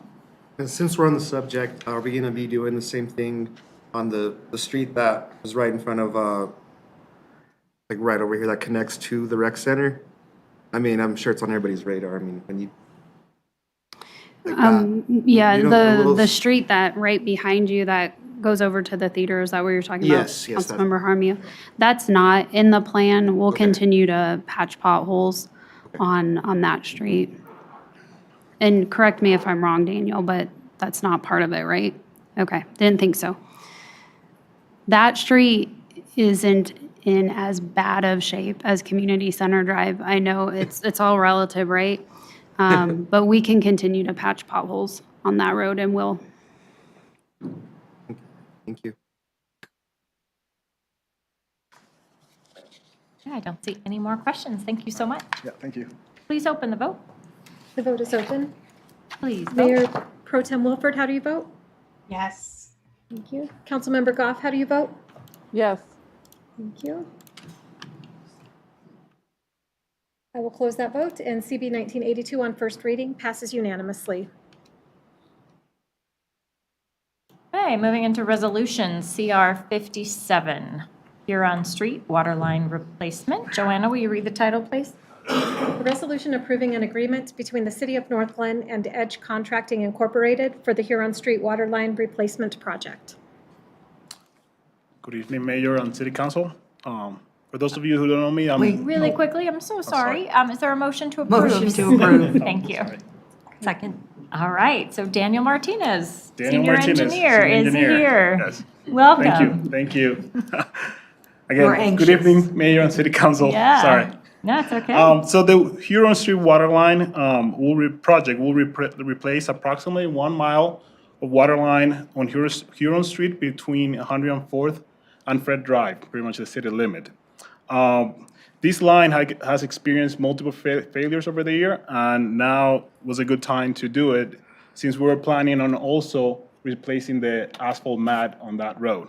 So even though this project is called a water line replacement project, it will also address other issues with that section of street.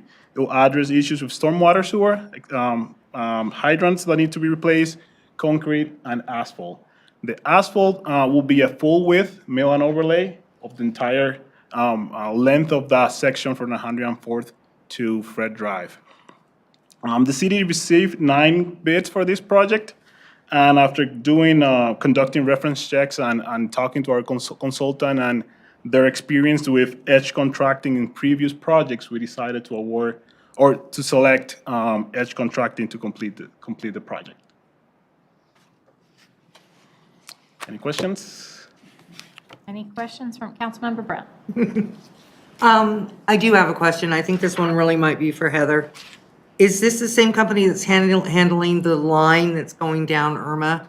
The No. force main, no. No, This is okay. a That's different company. BTC Construction that is doing the pipe on Irma. Yeah. Okay. Thank you very much. Sure. Any other questions? Okay. I think we have enough people to vote. I just noticed Councilmember Walker has stepped out. So thank you for opening the vote. Please vote. Mayor Pro Tem Wilford, how do you vote? Yes. Councilmember Goff, how do you vote? Yes.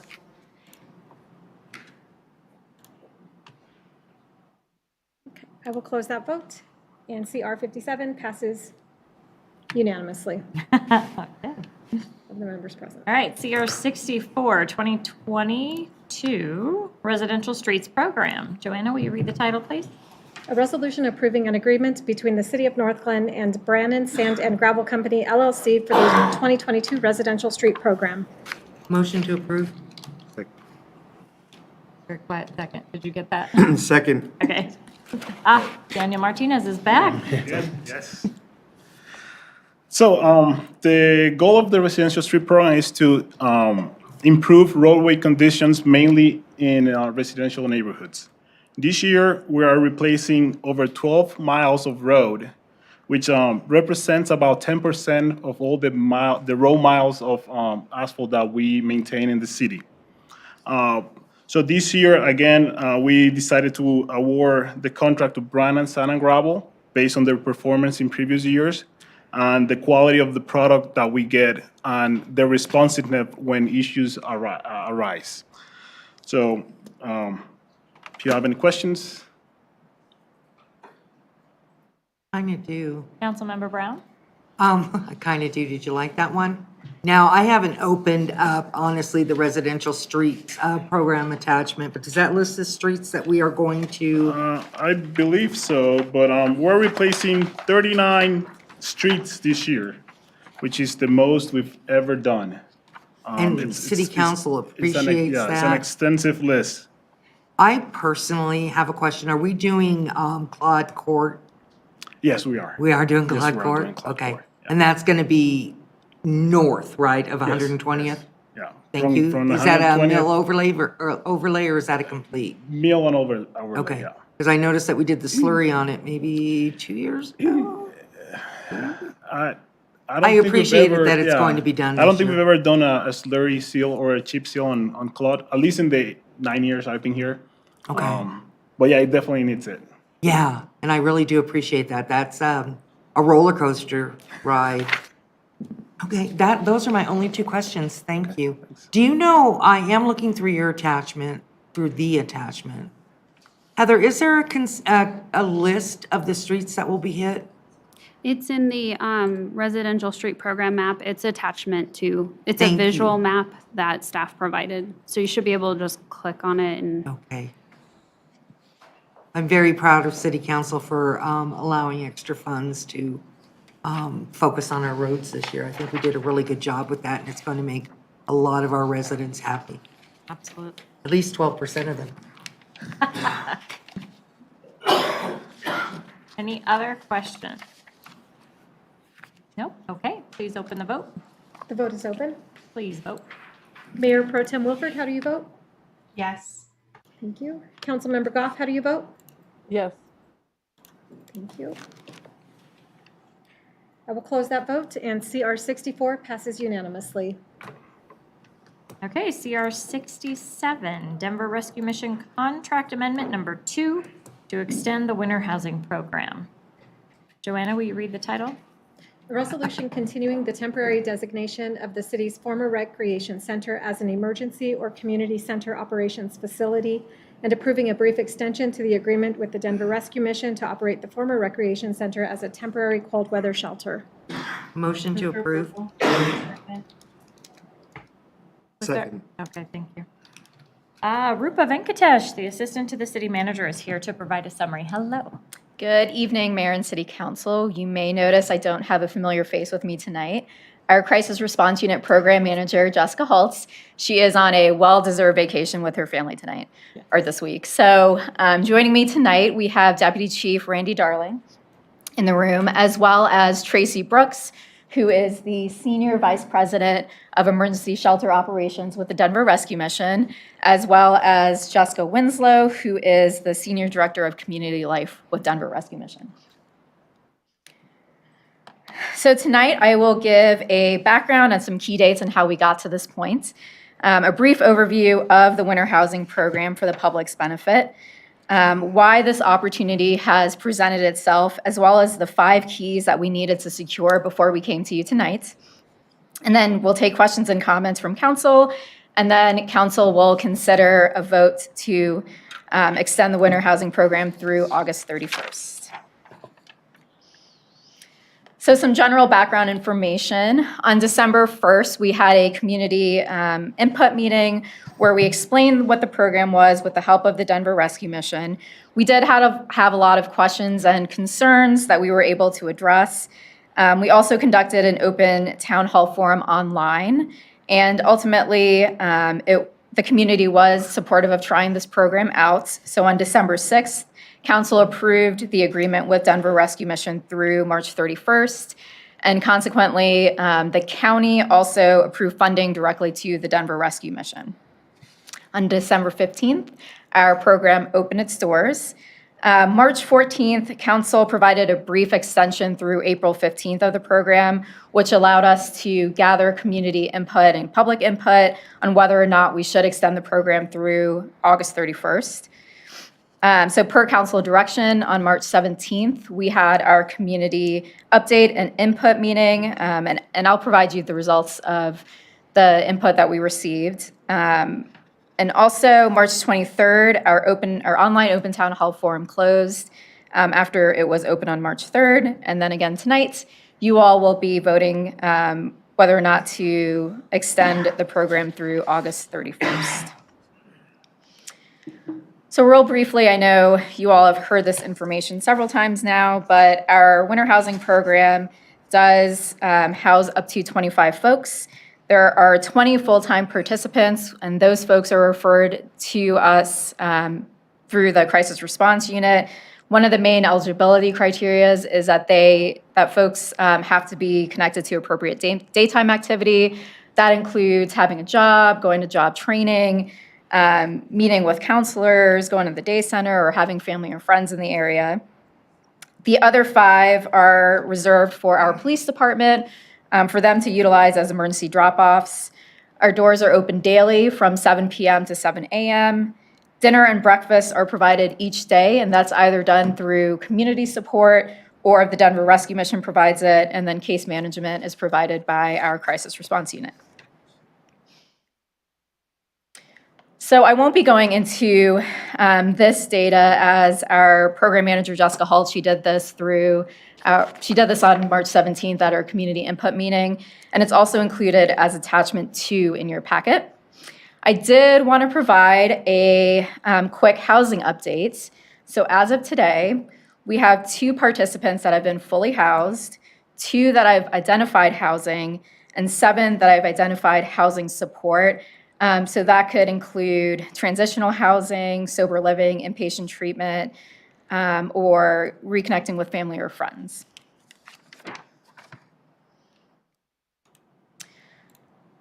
So originally, the hard stop for this program was on March 31st because we were anticipating that the redevelopment agreement with Continuum would be signed by now. However, since that date has been pushed back, the site will remain vacant through the end of August. And as staff was considering asking council for an extension, we needed to secure 5 key things. The first, of course, was funding for the additional 5 months, expertise, so continued support to operate the site, community and police support. So we wanted to check in with our community and our police department to make sure that this wasn't having a negative impact on our community and that this wasn't a burden on our police department. And then, of course, council is the final key. So first, funding. So we did submit a request to the county, and Adams County has agreed to fund the program for the additional 5 months. So their total investment in this program for 9 months, so that's from December to August, would be over $500,000. Denver Rescue Mission did say that they would continue to operate the site, which we are very grateful for. And then, of course, our crew would still provide the case management. So as we mentioned before, we have had an enormous amount of support from our community. And this especially is seen through our meal donations. So between December 15th and March 21st, that's 97 days.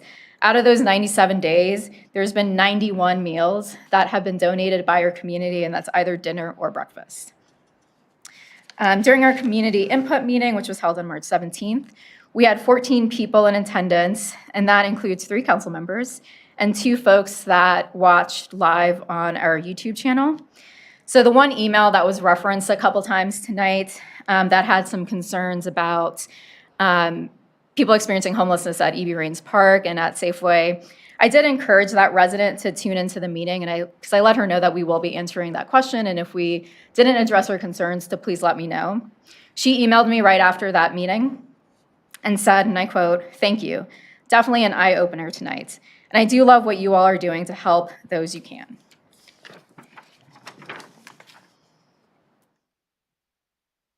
Oh, and one other thing. So when I looked at the amount of views that we got from our YouTube video, we had, as of today, it's been watched 43 times. And then with our open town hall forum, so that was from March 3rd to March 23rd. And you'll see the full report in your packet in attachment 1. We had 81 visitors go to that site. 16 folks left comments, and only one of those comments was negative. How to get involved. So if folks that are listening at home or later want to provide a meal, the link is here, northglenn.org/winterhelp. You can always contact the Denver Rescue Mission to see what they need. I know the Waddings are very familiar with Paula, so we appreciate them. And some additional things that they've identified that are in need right now. All right, so the 4th key is police support. So as we were designing this program, we wanted this to be utilized by our police department as a resource so that they could easily drop folks off in our community and know that follow-up case management would be provided so they can get back on the streets for patrol. And as of March 9th, this has been utilized 56 times by our police department. And then one of the questions that we heard at the last council meeting, I think by Councilmember Walker, was to verify the calls for service. So we dug a little deeper on those numbers, and Deputy Chief is here to go over the calls for service, and then if you wanted to say anything about this slide as well. Good evening, Mayor and Council. So as you look through the police support, so it's been a tremendous help for the police department to have a location for our homeless population, those experiencing homelessness in Northglenn, somewhere to give them services during the nights that are very, very cold. So that's been a tremendous help for the agency. And as we go through some of the calls for service, I'll explain a little further how that actually transpired into calls for service. So when you look at the calls for service, 55 calls over a 3-month period of time. That seems like a lot of calls for service, but when you start to break it down, it's roughly 4 to 5 calls per week. And when I took a look at these calls for service in depth, 10 of those calls were alarms. 9 of those calls were for medical assistance for someone inside the shelter. 11 of those calls were actually our homeless individuals, our people experiencing homelessness, calling for the police to come assist them at getting into the venue and getting the services and safety issues that they needed. So those service calls are excellent, right? We want to be able to help our community in that way. And then 11 of them were duplicate calls. So when you start to break down the 10, 9, and 11 duplicate calls, it really breaks it down. That's 40 of the 55 calls for service right there. And those are alarms, medical calls, us actually assisting a homeless individual or someone experiencing homelessness into the shelter, and then 11 duplicate calls. So those 55 really become 44. All right, and we did have 5 unwanted party calls. Those are the type of calls that really do require some type of police assistance inside the facility, whether it was somebody outside the facility or inside the facility that was causing some type of a disturbance, right? And the remainder of the calls were really calls that were either tied to the address, but not necessarily the program, the winter program. It included 2 traffic accidents. It included a couple of suspicious vehicles, a suspicious bike that was left out there, a package that was left out that somebody called for. So overall, the calls for service were actually nominal, and much of the calls for service were for assistance for the individuals that were being provided the service, and it was a way for the police department to help the community and help the winter service, or the winter housing program.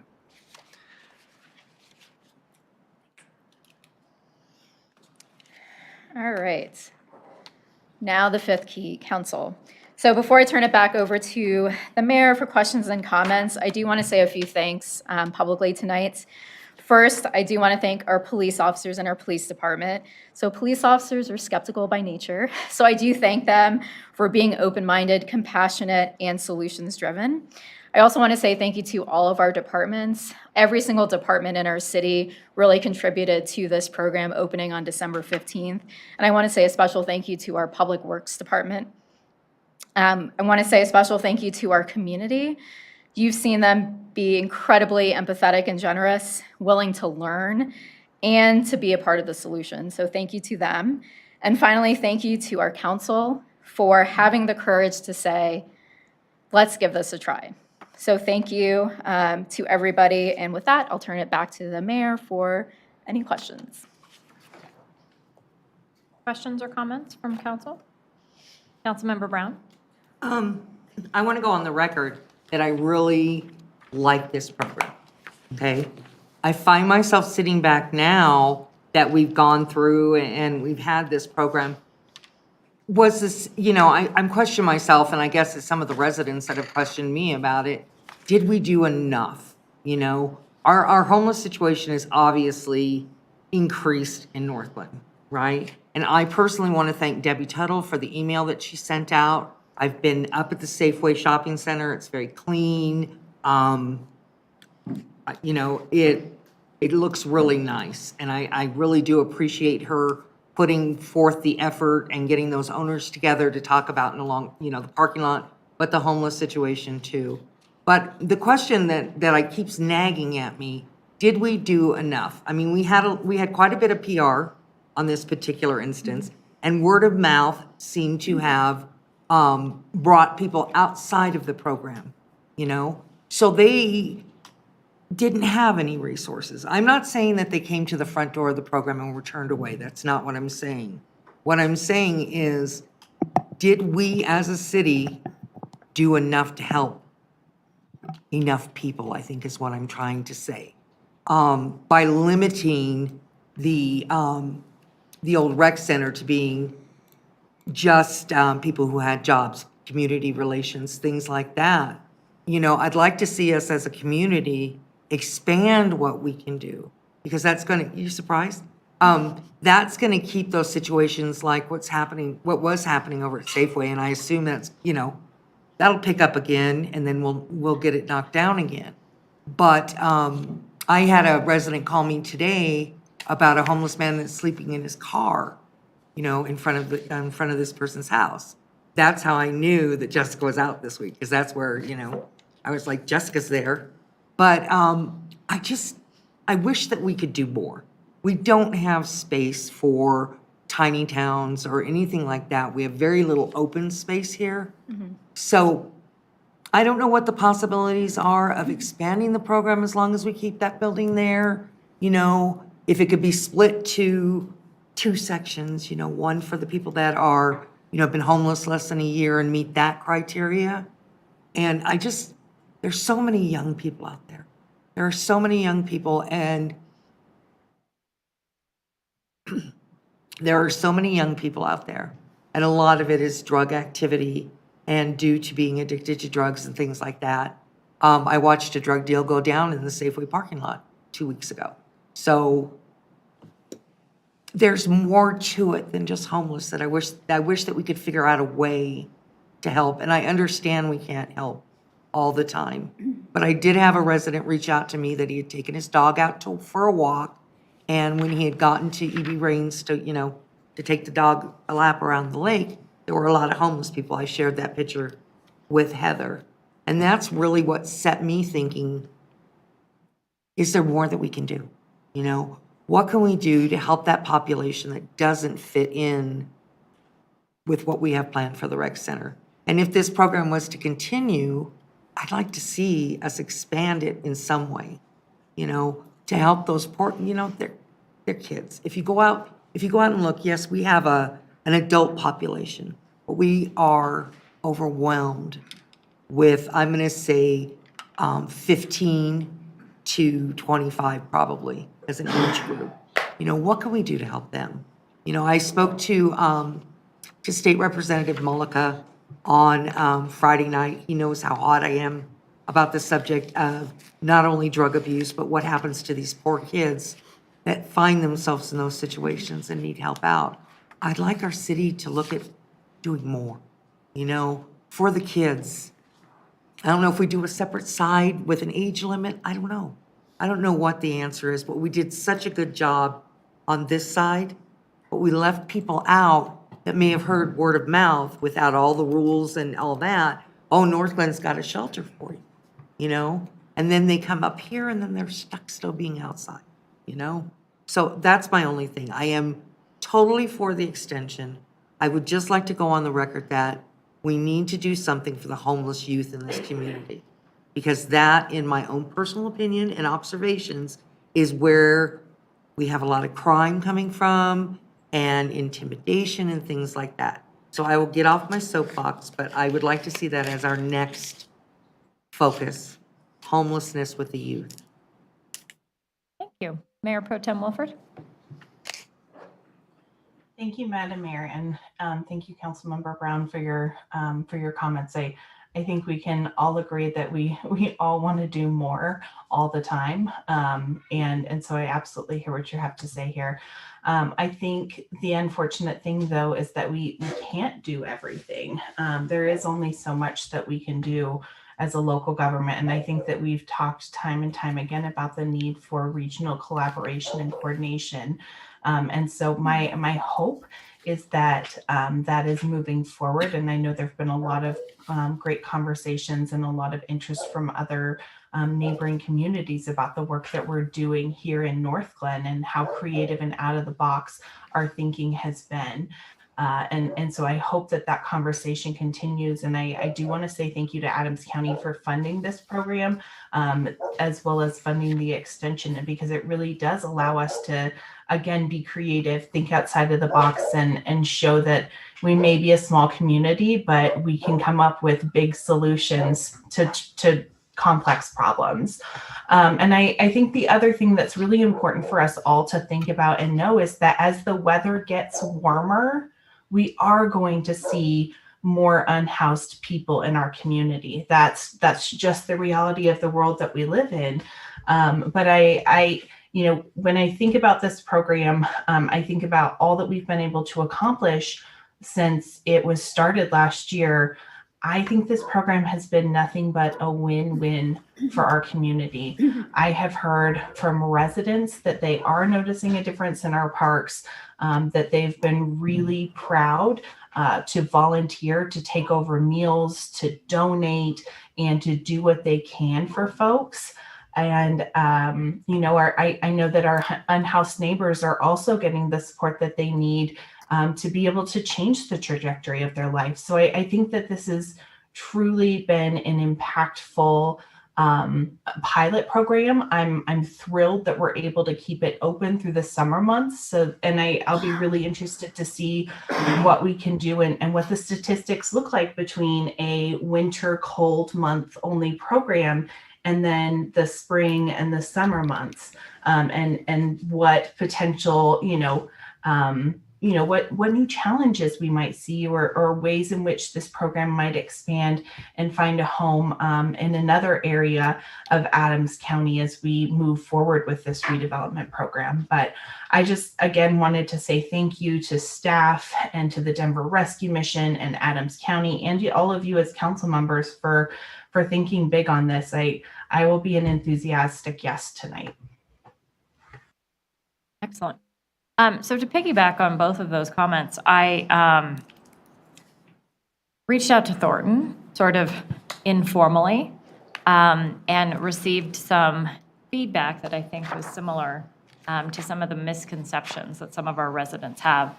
And I was told, and it was sort of a casual comment, that the businesses north of 120th have been complaining about our shelter because all of the homeless go over there to panhandle and sort of harass the businesses over there.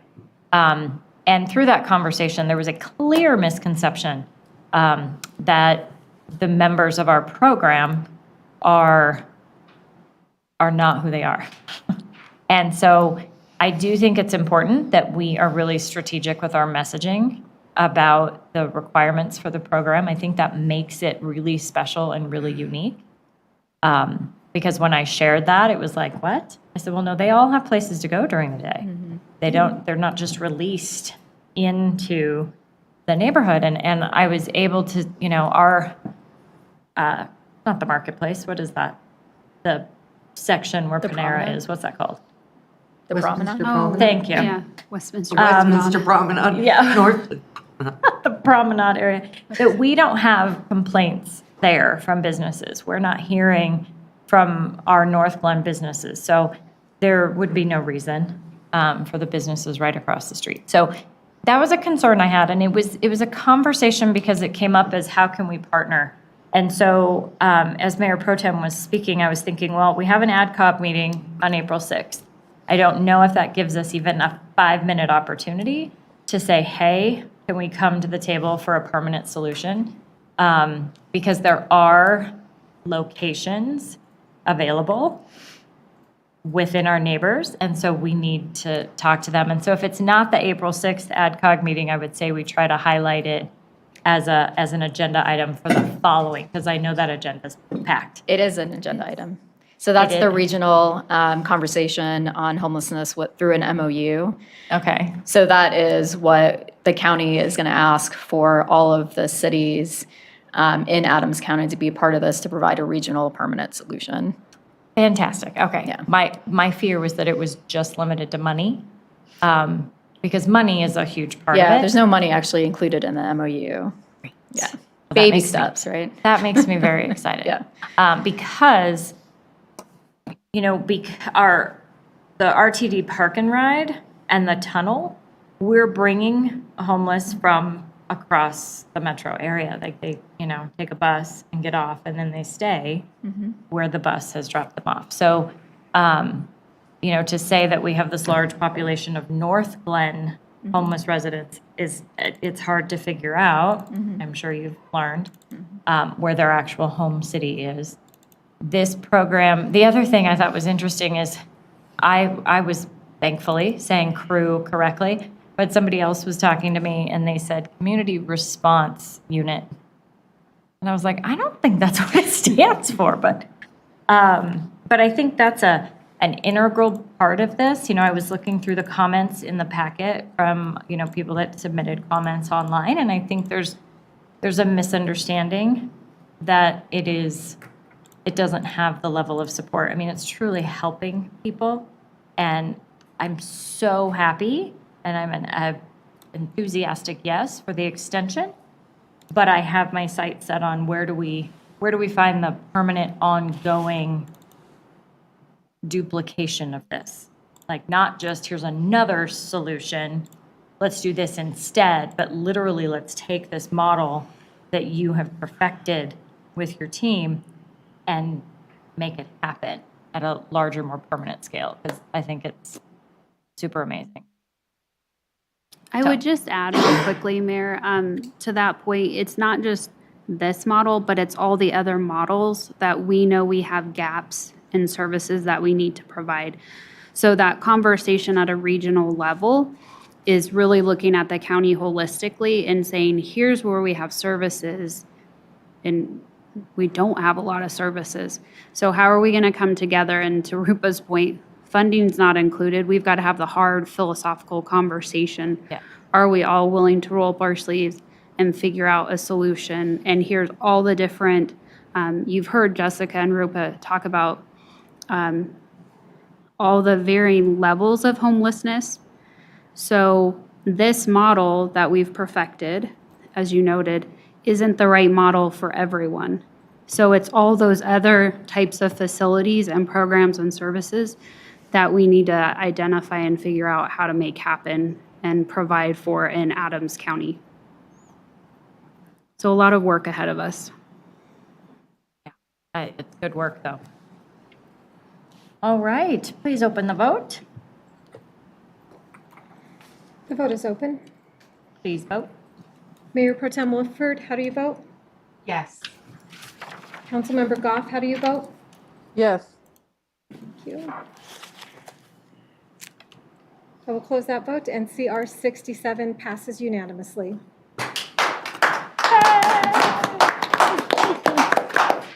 Staying. It was way down on the agenda. You persevered. Okay. All right. Moving into discussion items, we have one tonight, the sex offender registration and ordinance information. Deputy Police Chief Randall Darlin and City Attorney Corey Hoffman will present this item. Welcome. Again, good evening, Mayor and Council. So a while back, City Council provided staff with the direction to provide an overview of the Colorado Sex Offender Registration Act and how local sex offender ordinances may provide restrictions on locations of residence for some convicted sex offenders. To give a little background on this, the state of Colorado enacted the Colorado Sex Offender Registration Act in July of 2002. That basically mandated individuals convicted of unlawful sexual offenses, as defined in the act, to register within their local law enforcement communities. Local law enforcement agencies must accept this registration, even for individuals who lack a fixed residence. So even for those experiencing homelessness that are convicted sex offenders, they must register within the city, and the city must accept those registrations. With minor exceptions, if the registration violates state or local ordinance, then the city does not have to accept that registration location.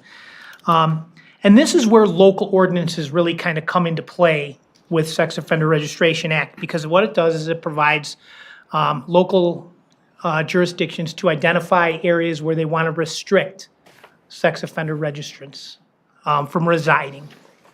Initial registrants have to confirm their initial registration within 5 business days of either being released from incarceration or being notified that they have to register under their conviction, okay? So here are some examples of type of offenses that would indicate registration.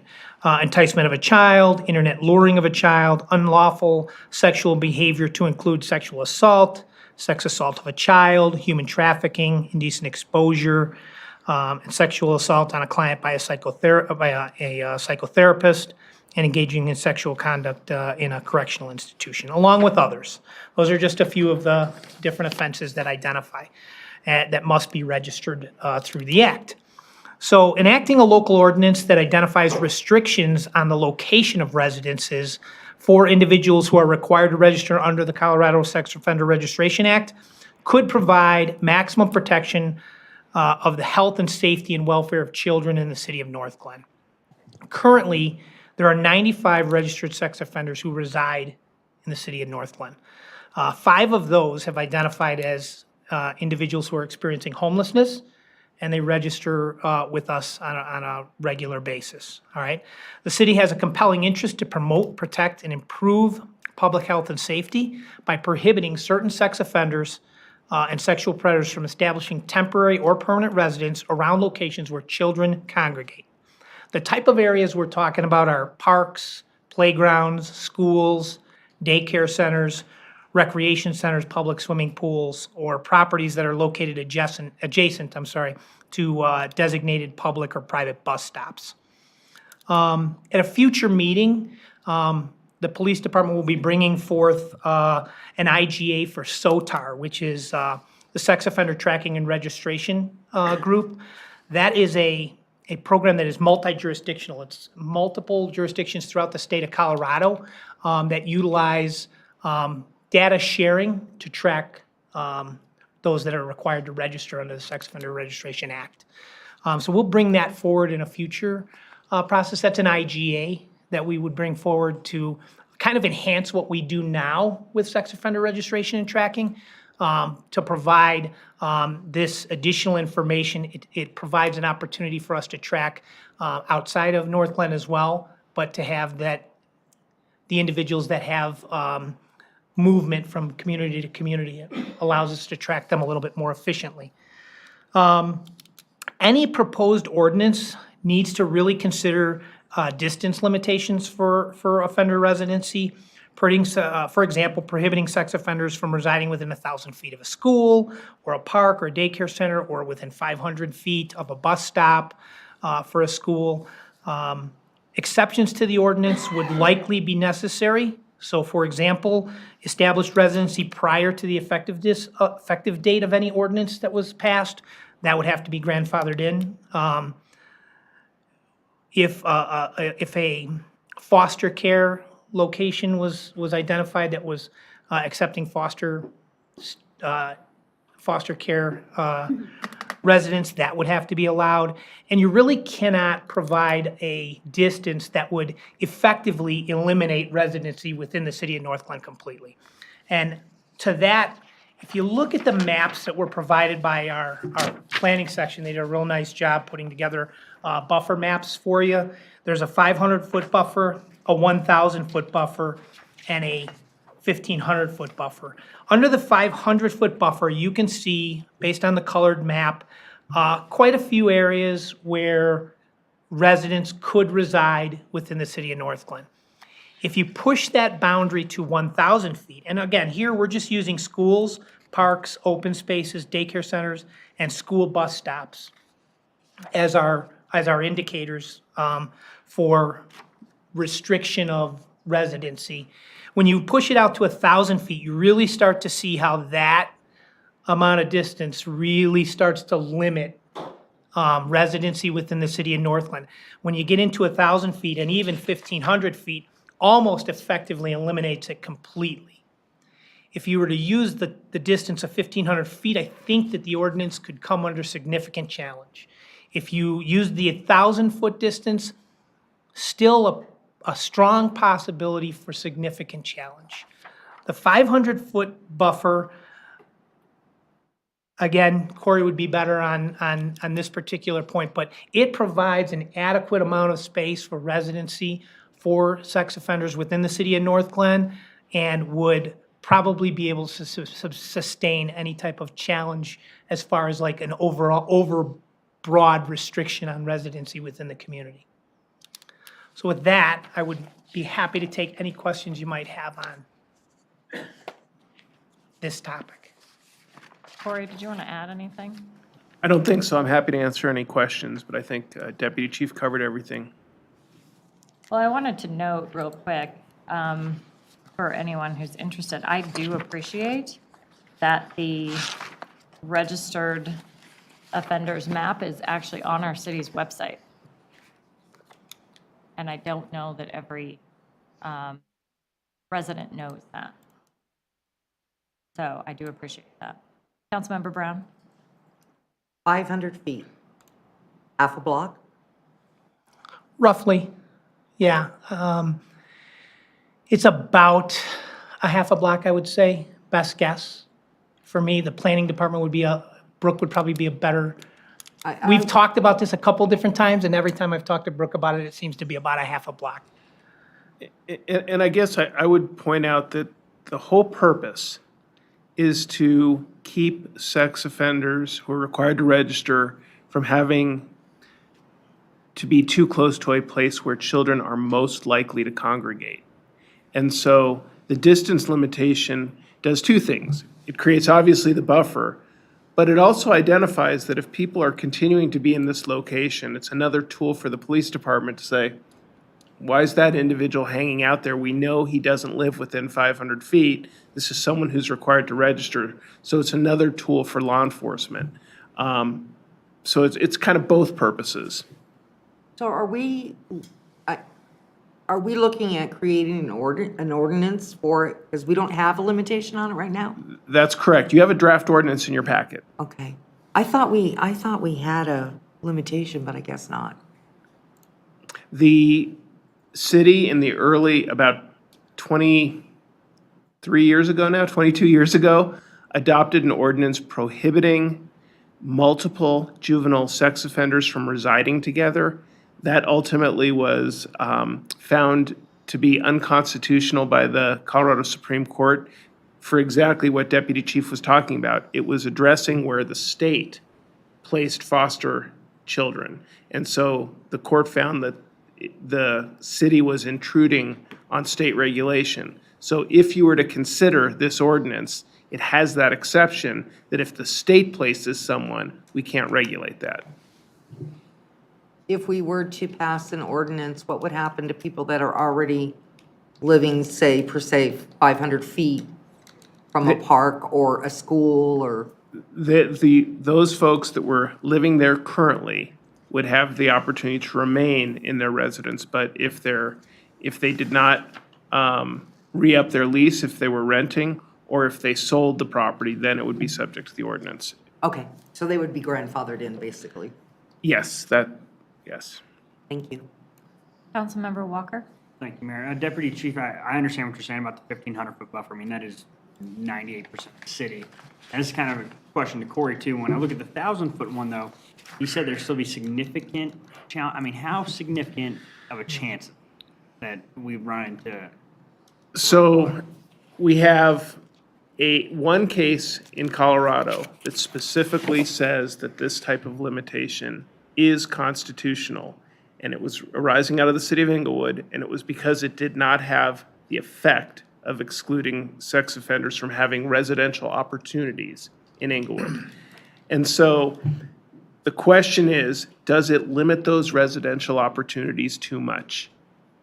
And so my hunch is the evidence, if something like that were challenged, would be all of the attempts someone made to live in one of the places that was allowed and whether they were able to do so.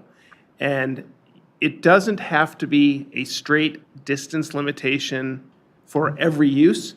So you could have, for example, a larger distance limitation, let's say from schools, and see how that looked as compared to other places where, again, children congregate. That is the ultimate place of children congregating. The other places, council can, it doesn't have to be one size fits all. If there's a direction to look at a map that has different distance limitations for different places, we can certainly do that as well. And just to clarify that 500,000, 1,500 foot, those aren't set. We could make it 750 if we want. Correct. Okay. Thank you, sir. So this may be a strange question, and I'm not going to phrase it well. But if I look at, say, the 1,000-foot buffer map, could that possibly, condense, do you know what I'm saying? Everybody into one, all of the registered sex offenders into one very small part of our city. That is absolutely another thing that I would think the council would want to look at in determining what distance limitations are appropriate, because you're absolutely right. That is a potential unintended consequence of having too restrictive of distance limitations. Okay. Councilmember Goff? Thank you, Mayor. First thing I would say is that even the 500-foot limitation is an improvement over nothing at all, having nothing at all. But when I look at those maps in light of what was just discussed, if you look at the 1,000-foot buffer map, and we kept the 1,000-foot for schools, which are the kind of an orange color, and then went to a 500-foot buffer for the other areas, or schools and daycares, however we wanted to include it. I believe that's a pretty good compromise. That still covers a lot more area, but it does not cover as much as the 1,000-foot buffer does. It's kind of difficult to compare us to Englewood because we have such a small, area, land area to cover or uncover for people to give them places to live. So, I don't know if this tonight is, we're not really voting on it, but I think I would like to see what it might look like if we had 1,000 feet for schools and daycare centers and maybe the 500 for those other areas.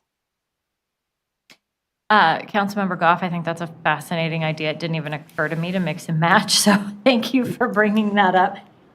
But it's interesting because I went to those categories and I started thinking, where are children more likely to be without a parent? And so I was thinking about school bus stops. You know, they may congregate there without a parent. Daycares, the kids are too little, and so they're usually, well, they're always accompanied by parents in and out. So, you know, I guess it's a hard thing to talk through. But I like the idea of kind of mixing and matching that. Mayor Pro Tem? Thank you, Madam Mayor. My mind was kind of going to the same place around, you know, schools and daycares being, you know, places where our kids have additional supervision. Yeah. But it's honestly, it's the parks, it's the open spaces, it's the school bus stops. I mean, the park down the street from my house, there are kids constantly without a parent, right? Because it's a neighborhood park and folks want to feel safe or do feel safe enough to let their kids ride their scooter or their bicycle down the street to play. But those areas are the ones that are just really, I think, probably more unsupervised than others. And when I think about our open space, I mean, it may be open space, but it's also where all of our soccer games are happening at, you know, 8 a.m. through the rest of the day. It's where our baseball games are happening. And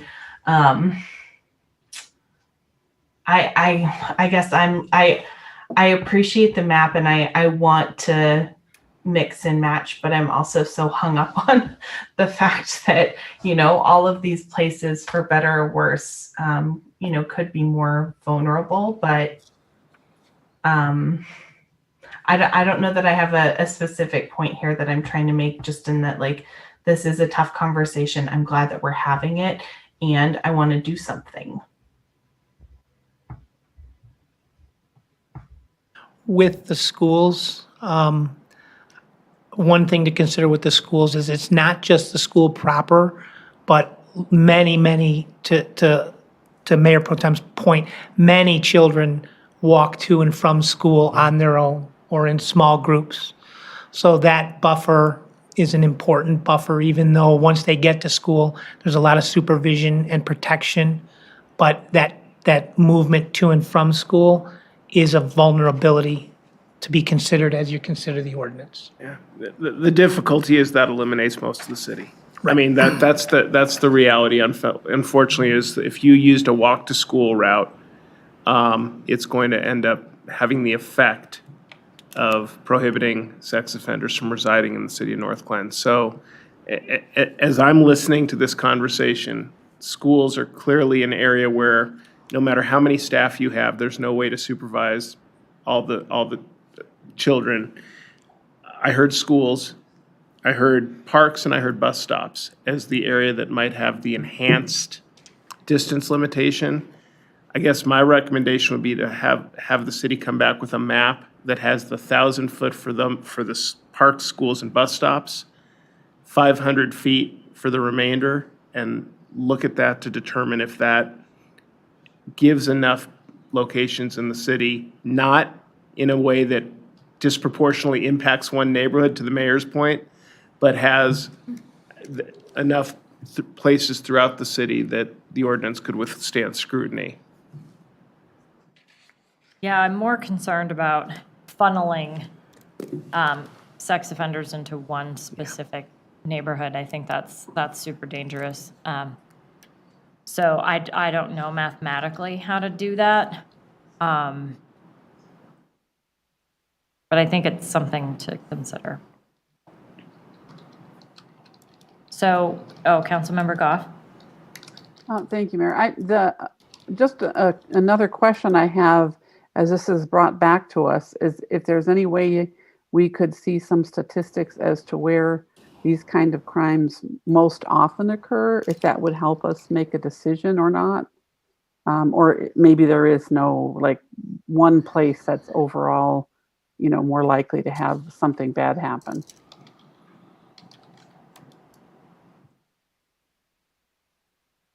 We, Have any we can thoughts? try to dig through data to see what that looks like.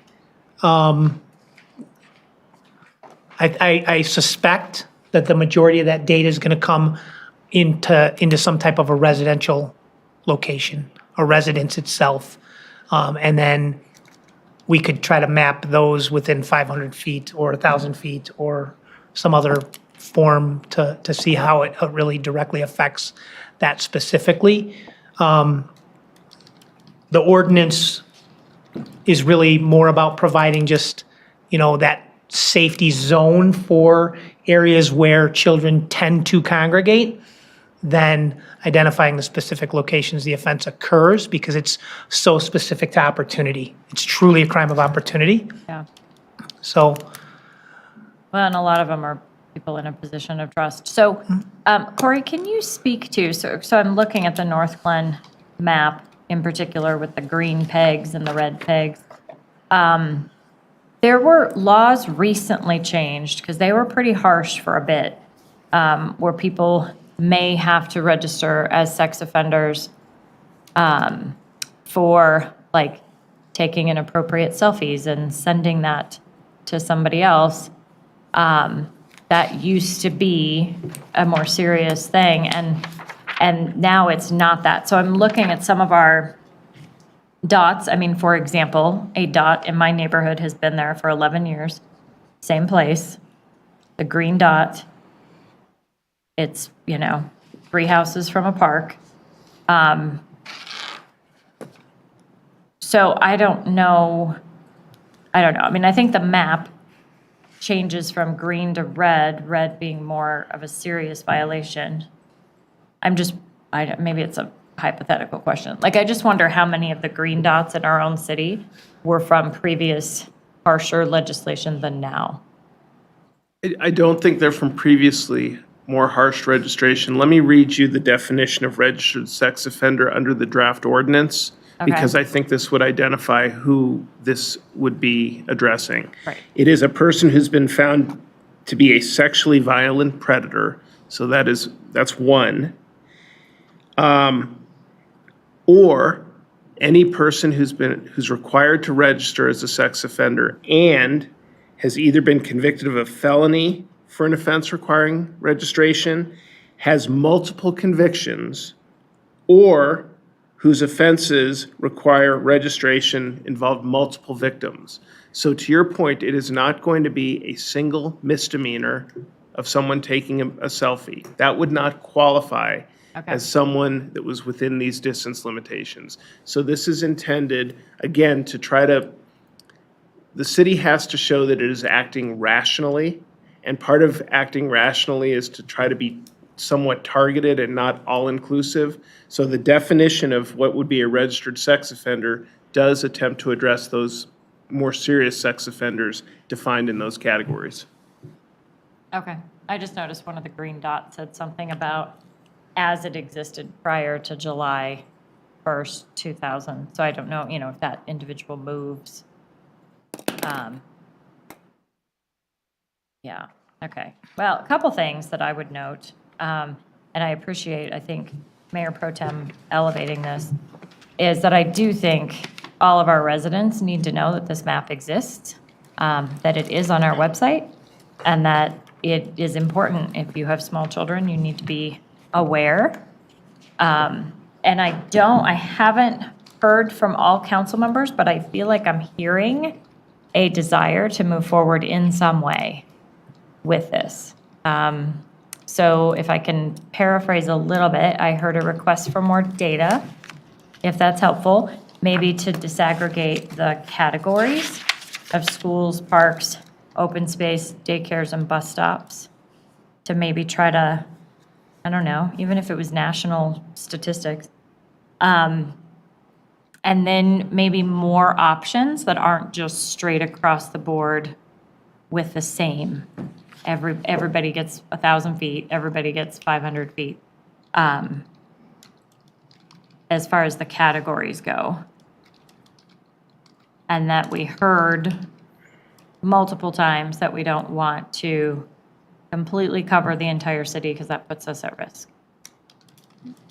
Does that How does council feel about that? Does that paraphrase well? Got a thumbs up from Ashley? Okay. Can I just ask Yeah. a question? Yeah. Of the 95 people that we have that are registered as sex offenders, because a sex offender isn't all just about children, although, do we have a breakdown? Or, you know what, here's my question for you. Can I still walk into the police department as a resident of Northland and request a copy of all the sex offenders in my area? So you wouldn't even need to do that. You can go right to our website and we'd provide it to you right on the website. With names and addresses and things? Yeah. Okay, cool, because I remember I did that when we first, many, many moons ago, lived here. And that SOTAR program that we're looking to bring an IGA to is even more expansive in that process. It provides adjoining communities and other information that would be provided through that program as well. Right now, we use our own platform Mhm. that's interfaced with the website, and so we're going to use a more regional, national platform. More Which will robust. provide an ease of use. I mean, it is easy to use, but there's some enhancements that we've talked about internally as staff, just as we've gone through this process of building tonight's presentation for you, that SOTAR offers that we can't put in our system today. I think that when it comes down to determining where we want 1,000 feet or where we want 1,500 feet or whatever, I think we have to keep in mind that, we want to protect our children, but it's not just the children, it's other people too. And it can be men, women, or children, There are women on here. Mm-hmm. Are there? Sorry, I can't talk about this very much. And this is a difficult topic, so, we'll try to give as much information as we can and provide more data as far as offenses are concerned, and more data as far as distances are concerned. Thank you. This is a rough one. Well, thank you. I'm just going to email everybody the list. If you click on the dots, the people come up. You click, oh, they do? Deputy Yeah. Chief, I saw on For the most red of dots that it were non-web eligible. Non-what? Web eligible. Somehow. So like some of the green ones you get information for, but the red ones, they're there on the map. It says they're non-web eligible. Yeah. So they either do not meet the criteria for full information, or there's a piece in the legislation that provides some level of anonymity to them. That's why we need to switch to SOTAR. Yeah, Yeah, and and- it's super important. And Councilmember Walker, you raise a good point that when we were looking at the map and those that are required to register, I will be the first to admit it is counterintuitive, because when I see red, I think of worse. Right. And it is not. It's flipped. Yeah. So that's part of what SOTAR will also assist with. But I agree that when you look at that map, it's counterintuitive.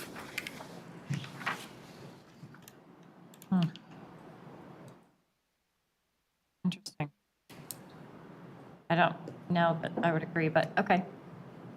Just based on when you hover? Red is not worse, though. That's the, Titles. if you look at the dots, you would think red normally is harm. And the red is actually less harmful than the other color on the map. It's A higher interesting. classification of sexual offense on the Yes. green dots As opposed than to on red. opposed to the red dots. Okay. This map is crazy. You can I'm totally getting lost. There's a little man you can drag across the map. Have you seen this? That's fascinating. Anyway, play with that, and then you get like a street view of the whole. That's very fun. Okay, I'm now completely distracted. So, thank you for the information. Did you get enough to move forward?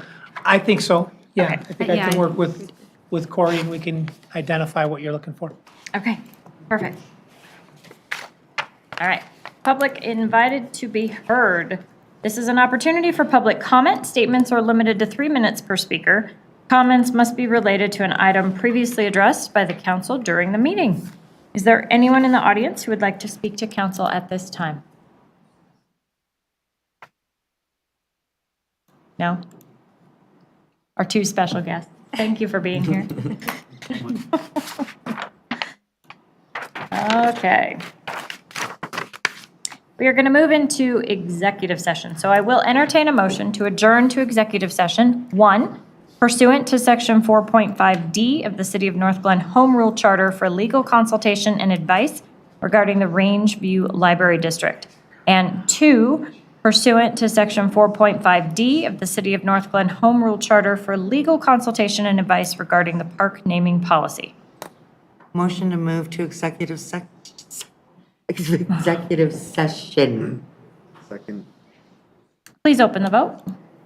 The vote is open. Mayor Pro Tem Wilford, how do you vote? Yes. Thank you. Councilmember Goff, how do you vote? Yes. Thank you. We will adjourn to executive session. And I'll close that vote, and the motion passes unanimously. Great. Oh, sorry. It's all good. I was so excited.